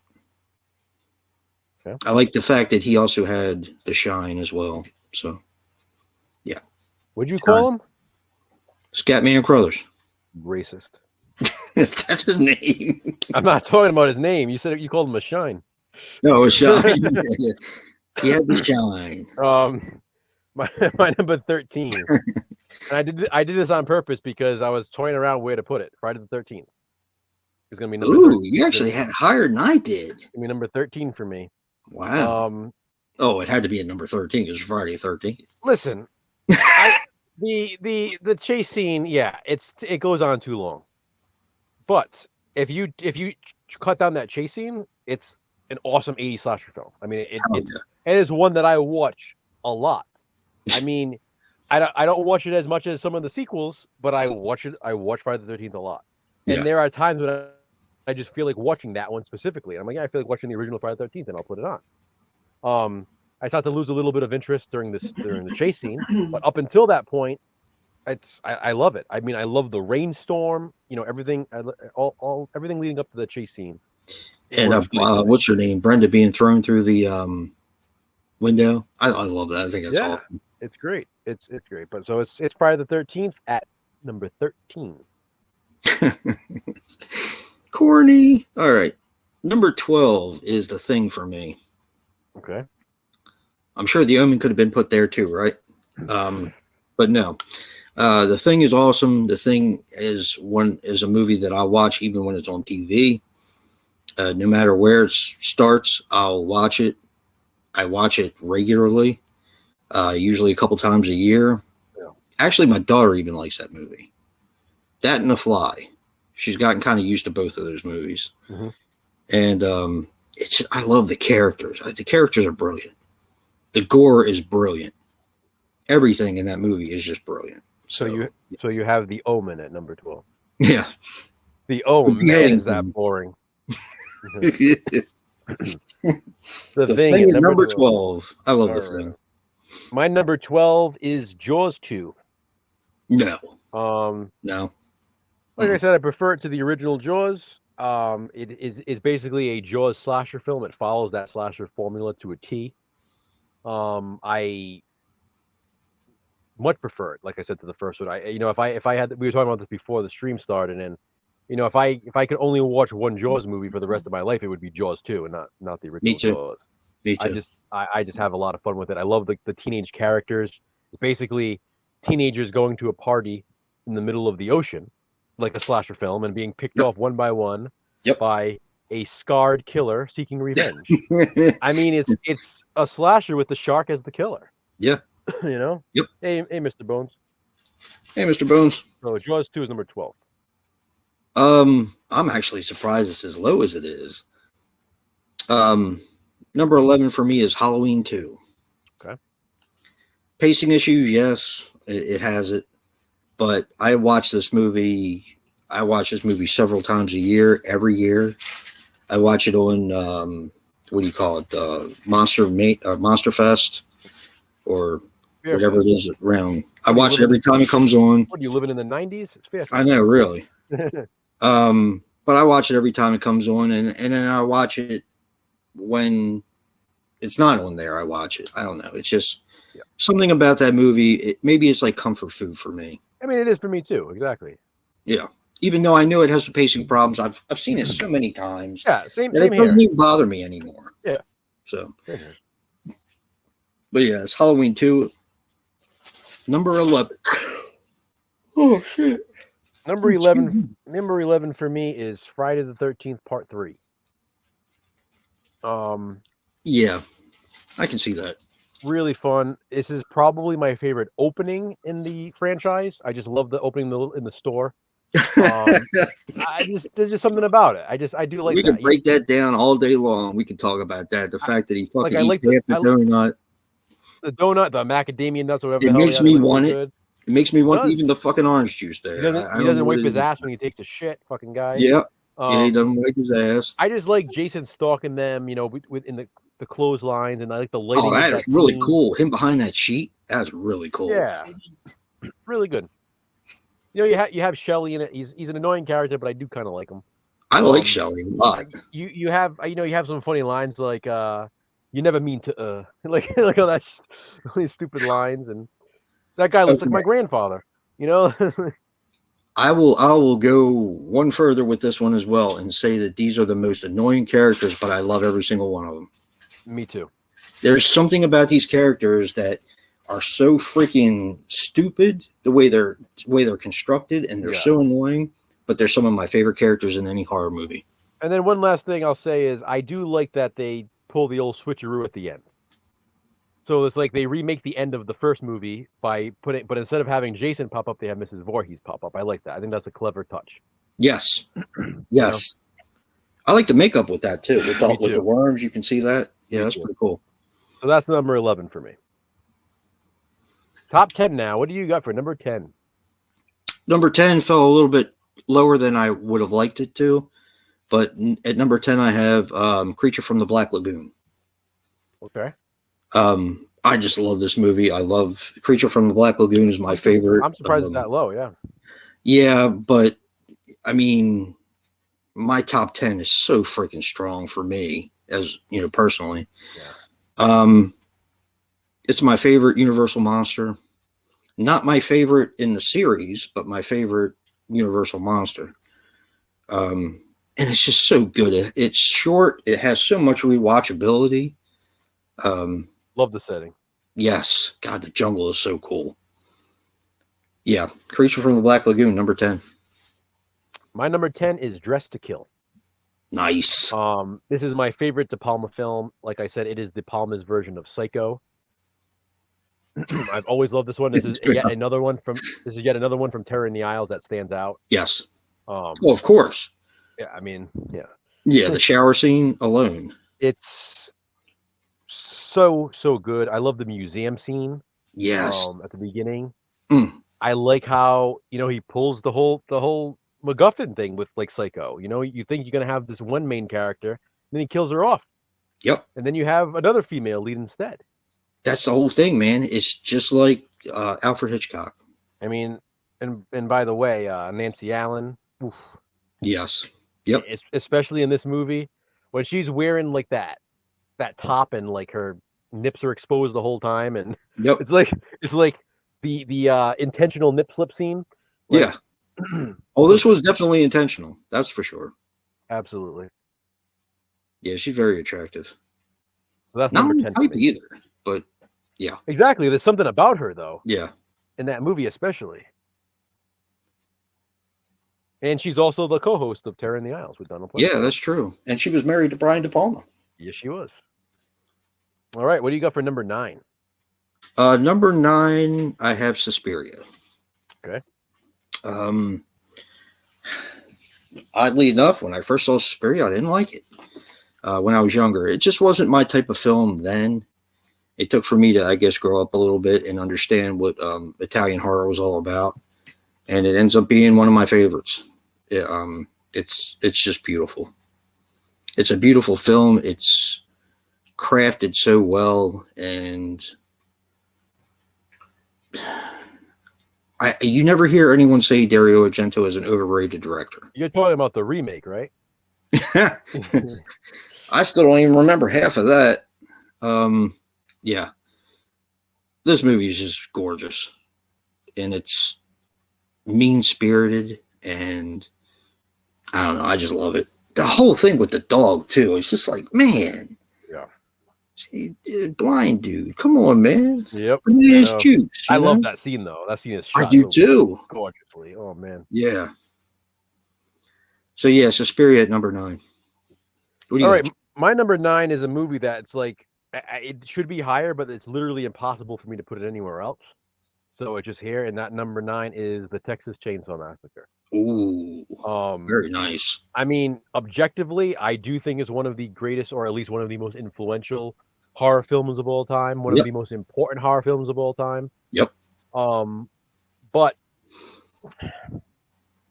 are there others I'm going to watch instead of it? Yeah. Yeah. It's very gritty, and I love that about it. But again, it's not a comfort movie. No. It's not one of those movies that's gonna make you feel good. A lot of shrill screaming and the sound of the chainsaw, and it's not one you can kind of relax to. But it's a great movie, without a doubt. The tantrum scene at the end has always been one of my favorite endings to a horror film. When he's spinning around the street, there's just something creepy about it. Like he didn't get his way, he didn't catch his victim, and now he's pissed. And you don't see that. Seeing that in a movie like that was just so different. Yeah, love it. Yeah. So that's number 9 for me. Well, it's number 8 for me. Hey, so there you go. Not far. Yeah. It's always been one of my favorite films of all time. And I do watch it probably more than, well, I don't know if it's more than I should. But, the acting with Franklin kind of knocks it down a few notches. Yeah, Franklin's a fuck. Yeah, he's a fuck. Fucking wheelchair fuck. Yeah, I'm definitely not sorry to see him dispatched. But man, the dinner scene is just it holds up so well. I know Brad doesn't like it that much, but the dinner scene is just freaking awesome for me. So yeah, it's TCM at number 8. Yeah. My number 8 is The Funhouse. Yes. Funhouse has always been a favorite of mine. I used to watch this. Is another one I used to watch a lot as a kid. I had the biggest fucking crush on Elizabeth Berridge when I was a kid. Maybe it was that shower scene. Hell yeah. Despite the fact that it's kind of disturbing now when you think about it, it was her little brother in the shower there with her trying to stab her while she's, buck naked. Yeah. But as a kid, I really wasn't thinking about that. I was just thinking, hey, is this really cute chick, naked in this? And I mean, she literally just walks in and pulls off the towel. It's like a straight, clear shot, topless shot. I mean, it's like the ultimate like slasher movie topless shot. It's like see anything you like times like 10. It's like, yeah, I see what I like. Yeah. But then what's interesting, and this is kind of a unique thing, she's naked in the beginning of the movie, and then she's naked again later on. And you don't always see that in slasher films. Like That's true. typically, you see the person get naked in one scene, and that's it. You Yeah. don't see that's it. They had their nude scene, and now they're done. That's This true. one, this is like, oh, we're gonna show you again, and it's okay. So you get like 2 for the price of 1 with that admission. You know, I never really thought of that. Yeah, But it's you're unique. right. It's unique in that way. Yeah. And like I said, when you talked about it, I truly do think it has the greatest carnival setting, the most authentic carnival setting of anything. It just feels like you're at the carnival. You can almost smell it. You can smell like the corn dogs and the popcorn and cotton candy and all, and the funnel cakes and all that stuff. You can just like smell it. And the trash all over the ground. It's just brilliant. Even it's like brilliant. The parking lot is like authentic. You know, everything is like, it's so real. And then like, yeah, exactly. At the end of the movie, when you see all the trash on the ground and it's closed up for the morning, I love the fun house. Always been a favorite. It is number 8 for me. It is. Oh, by the way, it is my favorite Tobe Hooper movie. Tobe? It is. I mean, I have it above TCM. I mean, that just proves it right there. It is my favorite Tobe Hooper movie. Yeah.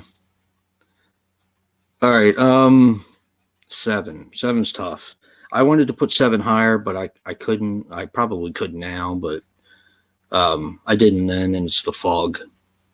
Okay. You know, Fog's top 10. I mean, it's top 10 out of 86 movies or 83 movies or whatever.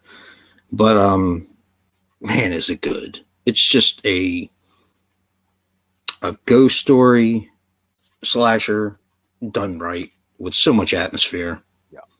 It's just beautiful. Yeah. And that's The Fog at number 7. It's so damn good.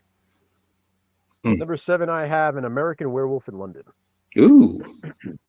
Yeah, like I said, this one hit differently this time. I was always more of a Howling fan. When you and I watched for this, I was like, what? Where the hell has this been? Like, why have I not been watching this more? Yeah, I just loved it this time around. I love how the soundtrack, every song in the soundtrack has the word moon in it. I think is a cool. Yes, very cool. I love the scene when Bad Moon Rising is playing and he's just bored and he's walking around the apartment. He turns on the TV. I'm not hungry. He goes to grab. Yeah, he opens up the refrigerator. I'm not hungry. He's just bored, and of course, it all leads to the transformation scene, which is iconic. Yeah. Jenny Agutter, I think, is fucking beautiful. Yeah, something about her. There's something about her. She's not that attractive, but it's like, good looking in that. And then I swear, now I watch Child's Play 2, and I'm like, huh, she still looks all right. Wait a minute, is she the mom? Yeah, she's the foster mom. No shit. So yeah, I have a little thing for her in American Werewolf in London. Interesting. I think it's also the fact, you know what I mean? Like, she's like this cute nurse who like, hey, come live with me. And by the way, you know, let's sleep together while we're at it and take a shower and everything else. Yeah. All right, cool. Why not? You know? And she's super loyal though, too. You know what I mean? Like, she stands by him through the entire movie. So it's kind of like, there's like that side to it. There's that touching side to it. It has humor, which I love. It has that John Landis kind of humor. You know, he literally filmed those porno scenes for the movie, which is hysterical to me. But yeah, there's a lot to that movie that I really love, and it's number 7 for me. My favorite is the scene in the porno house towards the end. Yeah, that's what I mean. It's just brilliant. I love the way his friend looks. That's just, it's great. It's great. Yeah. Number 6 for me is Jaws. Okay. Well, I do feel, you know, I don't know if it really does have pacing problems for me. It's the pursuit of the shark, I think, is brilliant. I think the characters are brilliant. I love that it doesn't spare kids. You know, when I say pacing issues in this one, I'm talking maybe 5 minutes, if that. I'm not saying it's like a big deal, but there are a few minutes here and there that could have just been trimmed, like a minute here, maybe 30 seconds here, 30 seconds here. And it sounds like it shouldn't be that important, but I feel like it would be. And I just feel like that's typical Spielberg. It's the same thing in a lot of his other movies. Even something like E.T., you know, it's considered this classic film, that has fucking pacing issues too. Yes, it does. Yes, it does. And Jurassic Park, same thing. Great movie, has pacing issues. It's like Spielberg gets a little overzealous, I think. And it's like he includes all of this stuff, and you don't have to, you know? That's true. But Nice. yeah, I love Jaws. I love the scene where they're all talking about their injuries, and it's so good. So There's that's so many things in there that just crack me up. That's number 6 for you. Yeah. Wow. So Jaws 2 is going to be even. Yep. Okay. My number. Dude, I grew up watching Jaws too, and I fucking love it. My number 6 is Creature from the Black Lagoon. Yeah. I'm the fan. I really wanted this to be in my top 5. Me too. It's obviously my favorite Universal monster movie. I mean, clearly, of my universe. It's just, I just love it. I love the setting. I love the monster. Yeah. I like the storyline. I mean, it's like a creature feature slasher film when you think of it. I mean, the way he picks off the victims. Yeah, one by one off the boat. Yeah, it's awesome. It really is. The main actress, if I get her name, she's beautiful. She was perfect for that role. It's like you kind of understand why the creature wants to take her home with them. I love that it was filmed on location in Florida and stuff, and and then the scenes in the lagoon at the end. It's also great. I love it. Yeah, it's a gorgeous film. That's number 6 for me. What do you got for your top 5 here? Number 5. Number 5, Psycho. Okay. Psycho is awesome. Psycho is yet another example of the genius of Alfred Hitchcock. It's just great. It's such a good movie. It paved the way for so many slashers. I mean, there were slashers before it, but it just, man, it's just done so well. Yeah, Psycho at number 5. My number 5 is The Fog. So we were close. Like I said, this is my second favorite John Carpenter film. The first one hasn't been talked about yet. With the exception of The Wolfman, it's one of my all-time greatest atmospheric movies. I love the atmosphere. I love the score in The Fog. The score is absolutely perfect. It fits so well. It is. I love the cast. It's like those Carpenter regulars. You have Tom Atkins. You have Jamie Lee Curtis. You have what's her face, Nancy Loomis. I always think of Scream now. Nancy Loomis. You have that great cast. You have what's his face, the priest. Oh, Hal Holbrook. Hal Holbrook. Yeah. Yeah, I really like the storyline. I like how it's basically like a ghost movie slasher film. It's like a supernatural slasher with dead pirates. And they look badass too. They look really so cool. They really do. Obviously Adrian Barbeau, Yes. I love The Fog. I watch it and I sit there like amazed by how much I love that movie whenever I watch it. Yeah, it's awesome. It's my second favorite Carpenter film, and then honestly, it's a close second in my Carpenter films. It really is for me. I love it that much. It's interesting. I don't know. Whereas my number 1, I'm constantly thinking, I know this is my number 1. The Fog is one of the movies when I'm watching it, I'm thinking, Jesus, I like this a lot more than I even remember. Yeah, that's the thing with The Fog. Hey, Chris. Hey, Eric. Hey, Chris. Good. He didn't come earlier to. Yeah. All right. Number 4 is Jaws 2. Number 4. Okay. Jaws 2, number 4. My top 3 were set almost from the beginning, but Jaws 2 is, I grew up watching it. I'd watched Jaws 2 before I watched Jaws. I had the CED video disc, which I wish I still had. Some scenes may be too intense for younger children. Remember I showed you that? I don't know. I just love Jaws 2. Like you said, could it easily flip-flop? Probably not, because when you put it to me like you put it, where if you could only watch one for the rest of your life, what would it be? It would be Jaws 2. Yeah. That's it. Same. Even though people have a problem with the electrocution scene, I actually prefer it to the smile you son of a bitch, Yeah. Open wide. But yeah. Jaws 2 at number 4. I love it. I think it's awesome. My number 4 is Psycho. I knew it. And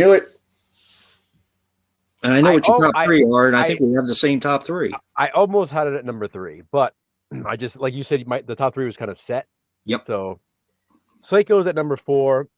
Oddly, I actually think this is one of the. I mean, it's not that as a minority opinion, but I'm saying because it's number 4, I actually consider this to be one of the greatest horror films ever made, like easily.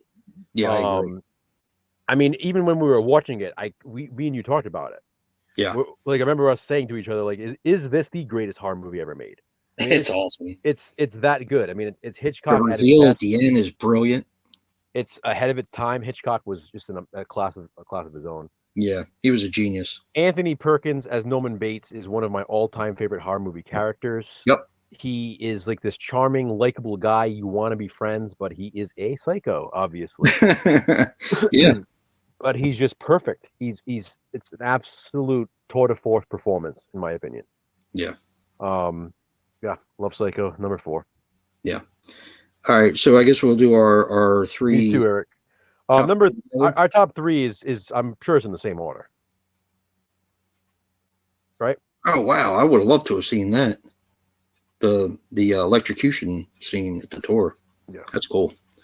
Number 3 is Dawn, right? Yep, Dawn of the Dead. Dawn of the Dead, clearly the best zombie movie ever made. And it takes place in a mall. Yeah, that's the kicker. Setting. The mall is incredible. Like I could have taken, or you take or leave the zombies. It was the mall setting and just putting myself in that situation, being in a mall. I could watch those characters in the mall without zombies and still love the movie. Yep. I just can picture myself in there. You can go do whatever you want. Exactly. It's so cool. And I think that's what appealed to a lot of people. So, yeah, Dawn of the Dead is a masterpiece and gave us a lot of the Italian zombie films, too. I do. I think it is the greatest zombie movie ever made. Yep. I love it. I love it so much. Yeah, me too.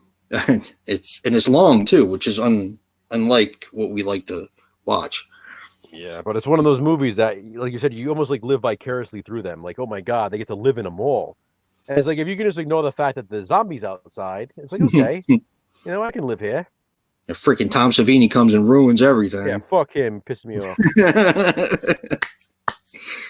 All right. Number 2. This might be a surprise for people here, but if you haven't been paying attention to what is left after this, you might not. Yeah. So number 2 for us is Halloween. Yeah. Yeah. I was starting to wonder there for a minute. It is Halloween. Yeah. It was like one of those things where Halloween was, I know it was kind of number 1 for both of us, and then we kind of made a decision where we were like, you know what though? There is a movie on this list that if we had to choose between the two, which would we watch more? Would we watch Halloween? And I watch it all the time. And again, we try to do these things when we do our rankings. Like if we could only watch one, like if there were only the last 2 horror movies in the world was Halloween and what we have for number 1, which of them could we give up, and which of them would we can not see ourselves being able to watch ever again? Yeah. And unfortunately, Halloween would have been the one that we'd have to give up in this situation. Yeah. Yep. Now, what can we say about it? We everybody knows Halloween. It's awesome. Everything that can be said about Halloween has been said about Halloween. Yeah. It's fantastic, and it obviously would have been number 1 if not for this one movie being in Terror in the Isles. And it was a lot in Terror in the Isles too. But then again, it was Halloween though too. And Brad got it there, even though he calls us losers. Brad, you just got dropped from the Harry Potter stream. Thanks, buddy. Bye. Harry Potter. Our number 1 Terror in the Isles movie is Friday the 13th, Part 2. Yes. Part 2. In my opinion, it is not only the greatest 80s slasher film ever made, it is the greatest slasher film ever made. Yep. It is, and when I say greatest, I mean my personal favorite. I mean my personal ultimate go-to slasher film. I watch it so much. Objectively, Halloween is of course a better movie. Psycho is of course a better movie. But Friday the 13th Part 2 is exactly what I want in a slasher film. It has. I don't know, man. I don't know. Objectively, you got Marta Kober. Yeah, I'm saying, objectively speaking, you got movies like Halloween and Psycho that would be above it for me, objectively. Yeah. When we're talking about personal favorites, I mean, Friday the 13th Part 2 is probably the movie I watched the most on this list. I watch it so many times in a year. It is, like I said, it's just my go-to slasher film. It's the Yep. ultimate slasher. It Yep. has, I mean, you have Jason as killing for the first time. Baghead or not, I like Baghead Jason. Me whatever. too. It's more creepy for me. You have great characters. You have one of my all-time favorite final girls in Ginny. My favorite. You have awesome kills. You have gratuitous nudity. Yep. You have everything you could want in a slasher. A great camp setting. Yep. It's all there. And cheesiness. You got the cheesiness too. Absolutely. Hey, asshole. This is my truck. Absolutely love Friday the 13th Part 2. And you know, Jason and I, again, we had Halloween at number 1 and Friday the 13th Part 2 at number 2. And we were literally sitting there and we're going back and forth. And I think I said it to you. I said, listen, if you could only watch one for the rest of your life, which would it be? That's what clinched it for me. And that's when you were like, son of a bitch. Yeah. It's been there the whole time. And, you know, to learn something about yourself when you're watching these films, you know, it's something. You know, I've always prided myself on being Halloween's my favorite horror movie of all time, but I don't think it is. I think what a lot of people tend to do, and even I have in the past, and I know you have in the past because we've talked about it, but I think what a lot of people still tend to do is when they do rankings, it's like I feel like they subconsciously take into consideration, at least to an extent, popular opinion on things. Yeah. So, like, what are people going to think if I don't include Halloween as number 1 because it's such a well-known, like, well-loved film? You know, like, God forbid I put something above it. God forbid, you know, and I feel like part of us did that at first. We were kind of like, we kind of have to put Halloween first. Well, to be fair, I watch Halloween a lot. I do too. I watch it a lot. But at the end of the day, it's like, we kind of like, but why do we have to? Like if this is our list. Like, we get to choose. Like, it's our preference. And for me, again, if I had to give one up, I'd rather give up Halloween. Yeah. I would rather watch Friday the 13th Part 2. 100%. And again, I feel like a lot of people don't do that in their rankings. I mean, you'll see them be like, oh, well, you know, obviously my number 1 is going to be Halloween, or obviously my number 1 is going to be Texas Chainsaw Massacre or Nightmare on Elm Street, you know, when they're ranking franchises. But many times, the first movie in a franchise is not my favorite movie in a franchise. Popular opinion. Oh, Brad. You know? Yeah. I mean, the original Friday the 13th is not my favorite in that franchise. Obviously, Friday the 13th Part 2 is. Yeah. For me too. I mean, Halloween is coming very close to not being my favorite movie in that franchise. Oh, yeah. That's a whole discussion for a different day. But I know you know what I'm talking about. I do. And it's the case. That's the case for me. I mean, Harry Potter. I'll spoil this. The Sorcerer's Stone is not my favorite movie in the Harry Potter franchise. Or mine. But you'll find out on Friday our exact ranking. But yeah, it doesn't mean that I don't love that franchise. It doesn't mean that I don't love the Halloween franchise or the Friday the 13th franchise. It's just I'm not going to sit here and rank the first movies and franchises as the number 1 simply because it's expected of me. You know? And people will use the excuse, well, if we didn't have the first one, we wouldn't have the rest of them. Yeah, that's true. But it doesn't mean that they're not more entertaining to me. I just prefer the second one compared to the first one. And I've always been a big fan of the original Friday the 13th. Exactly. Where a lot of people probably aren't. Because it doesn't, well, I don't know, man. That changed the game. Friday the 13th changed the game. It did. I mean, you got Halloween that hardly has any blood in it. Friday the 13th did the exact opposite. Yeah. It gave you buckets and buckets. Yep. So, yeah. And I appreciate it for that. And I still watch it. I mean, if it's on television, I won't turn it off. I agree, Eric. But... And that's the thing. People, a lot of times, the first movie gets that nostalgia for a lot of people. So people kind of hold that in high regard. And exactly. I get it. I include nostalgia a lot in my rankings as well. But at the end of the day, you know, Star Wars is the first Star Wars movie I saw. And, you know, Star Wars: A New Hope. Is it my favorite Star Wars movie? No, it's not. Even though it's the first one that I saw, it doesn't mean that it's going to be my favorite because there's others that I prefer over it. I love Empire. I mean, I don't know. I love Empire. I love the Rise of Skywalker. I mean, I don't care that Yeah, it's the newest one. That to me is like the ultimate Star Wars movie. It has everything I want in a Star Wars film. yeah, So why am I going to judge my preferences based on what I think I should say? You know? yeah. Rise of Skywalker is so damn good, so good. Yep. Damn, we ranked 83 movies. We did in 3 hours. Damn, that's pretty Yeah. good. Well, this officially concludes our Terror in the Isles challenge. Sorry to see it go, man, because I love that movie. I'm ready to watch it now. Good night, Chris. Thanks for stopping by, bud. See you, Chris. Thanks, buddy. So yeah, like I said, if any of Bunch you of guys have Muppets. missed it, a week from today, I'll be announcing some new challenges in the coming month. So we got a new challenge. We got a small challenge coming in May. That's going to take up the entire month of May, and then our big challenge is starting again in June, and you'll find out what that is next week. We got on all Sunday. kinds of things coming up. And then next Friday, be sure to join us for our Harry Potter ranking stream. Hell yeah.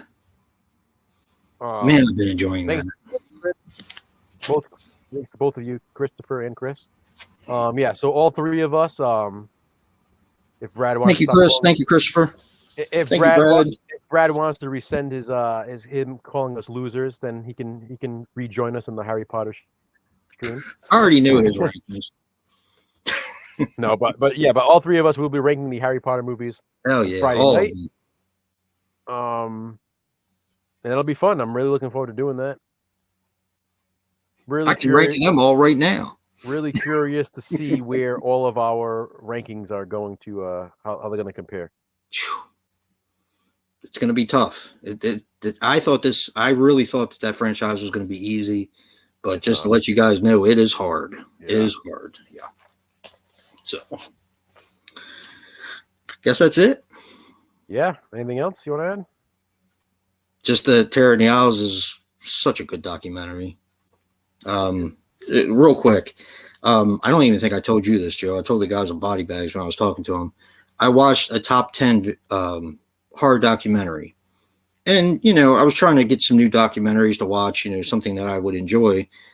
There's 2 Conjuring in his top 10, which and I've seen them. They're on Prime, so I'm kind of interested in watching them. Pennywise, the story of it that made it that just came out. A few others, but you know what was number 1? What, Terror in the Isles? Terror in the Isles. Hey, it makes sense. I never, until I met you, I never knew anyone that liked it as much as I did. I think we're going to run into the same kind of thing with our next challenge, because like I said, I feel like our next challenge is something that I think appeals to a later generation. Yeah, I think so too. But still us. I feel like it's the equivalent of Terror in the Isles was for us. Yeah, it's not. Yeah. I'd say so. I'm saying for other people, like for us, it was Terror in the Isles. But for people who didn't grow up with Terror in the Isles, this is what they grew up with that introduced them to a lot of movies. Yeah, that's true. And that's why I'm saying this is the equivalent for other people. Yeah, and it's got the same kind of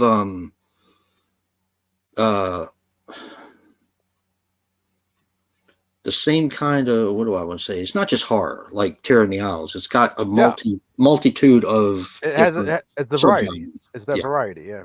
Yeah. So. All right. 83 movies. Yep. Thank you guys for joining us. This has been a lot of fun. Thanks, Brad. Everybody for supporting the challenge and watching all these videos. Yes. Thank you so much. It's officially over now, and like I said, be sure to join us next Friday, this coming Friday night. What time are you thinking anyway? There's 8 movies to do. Do you want to do 9?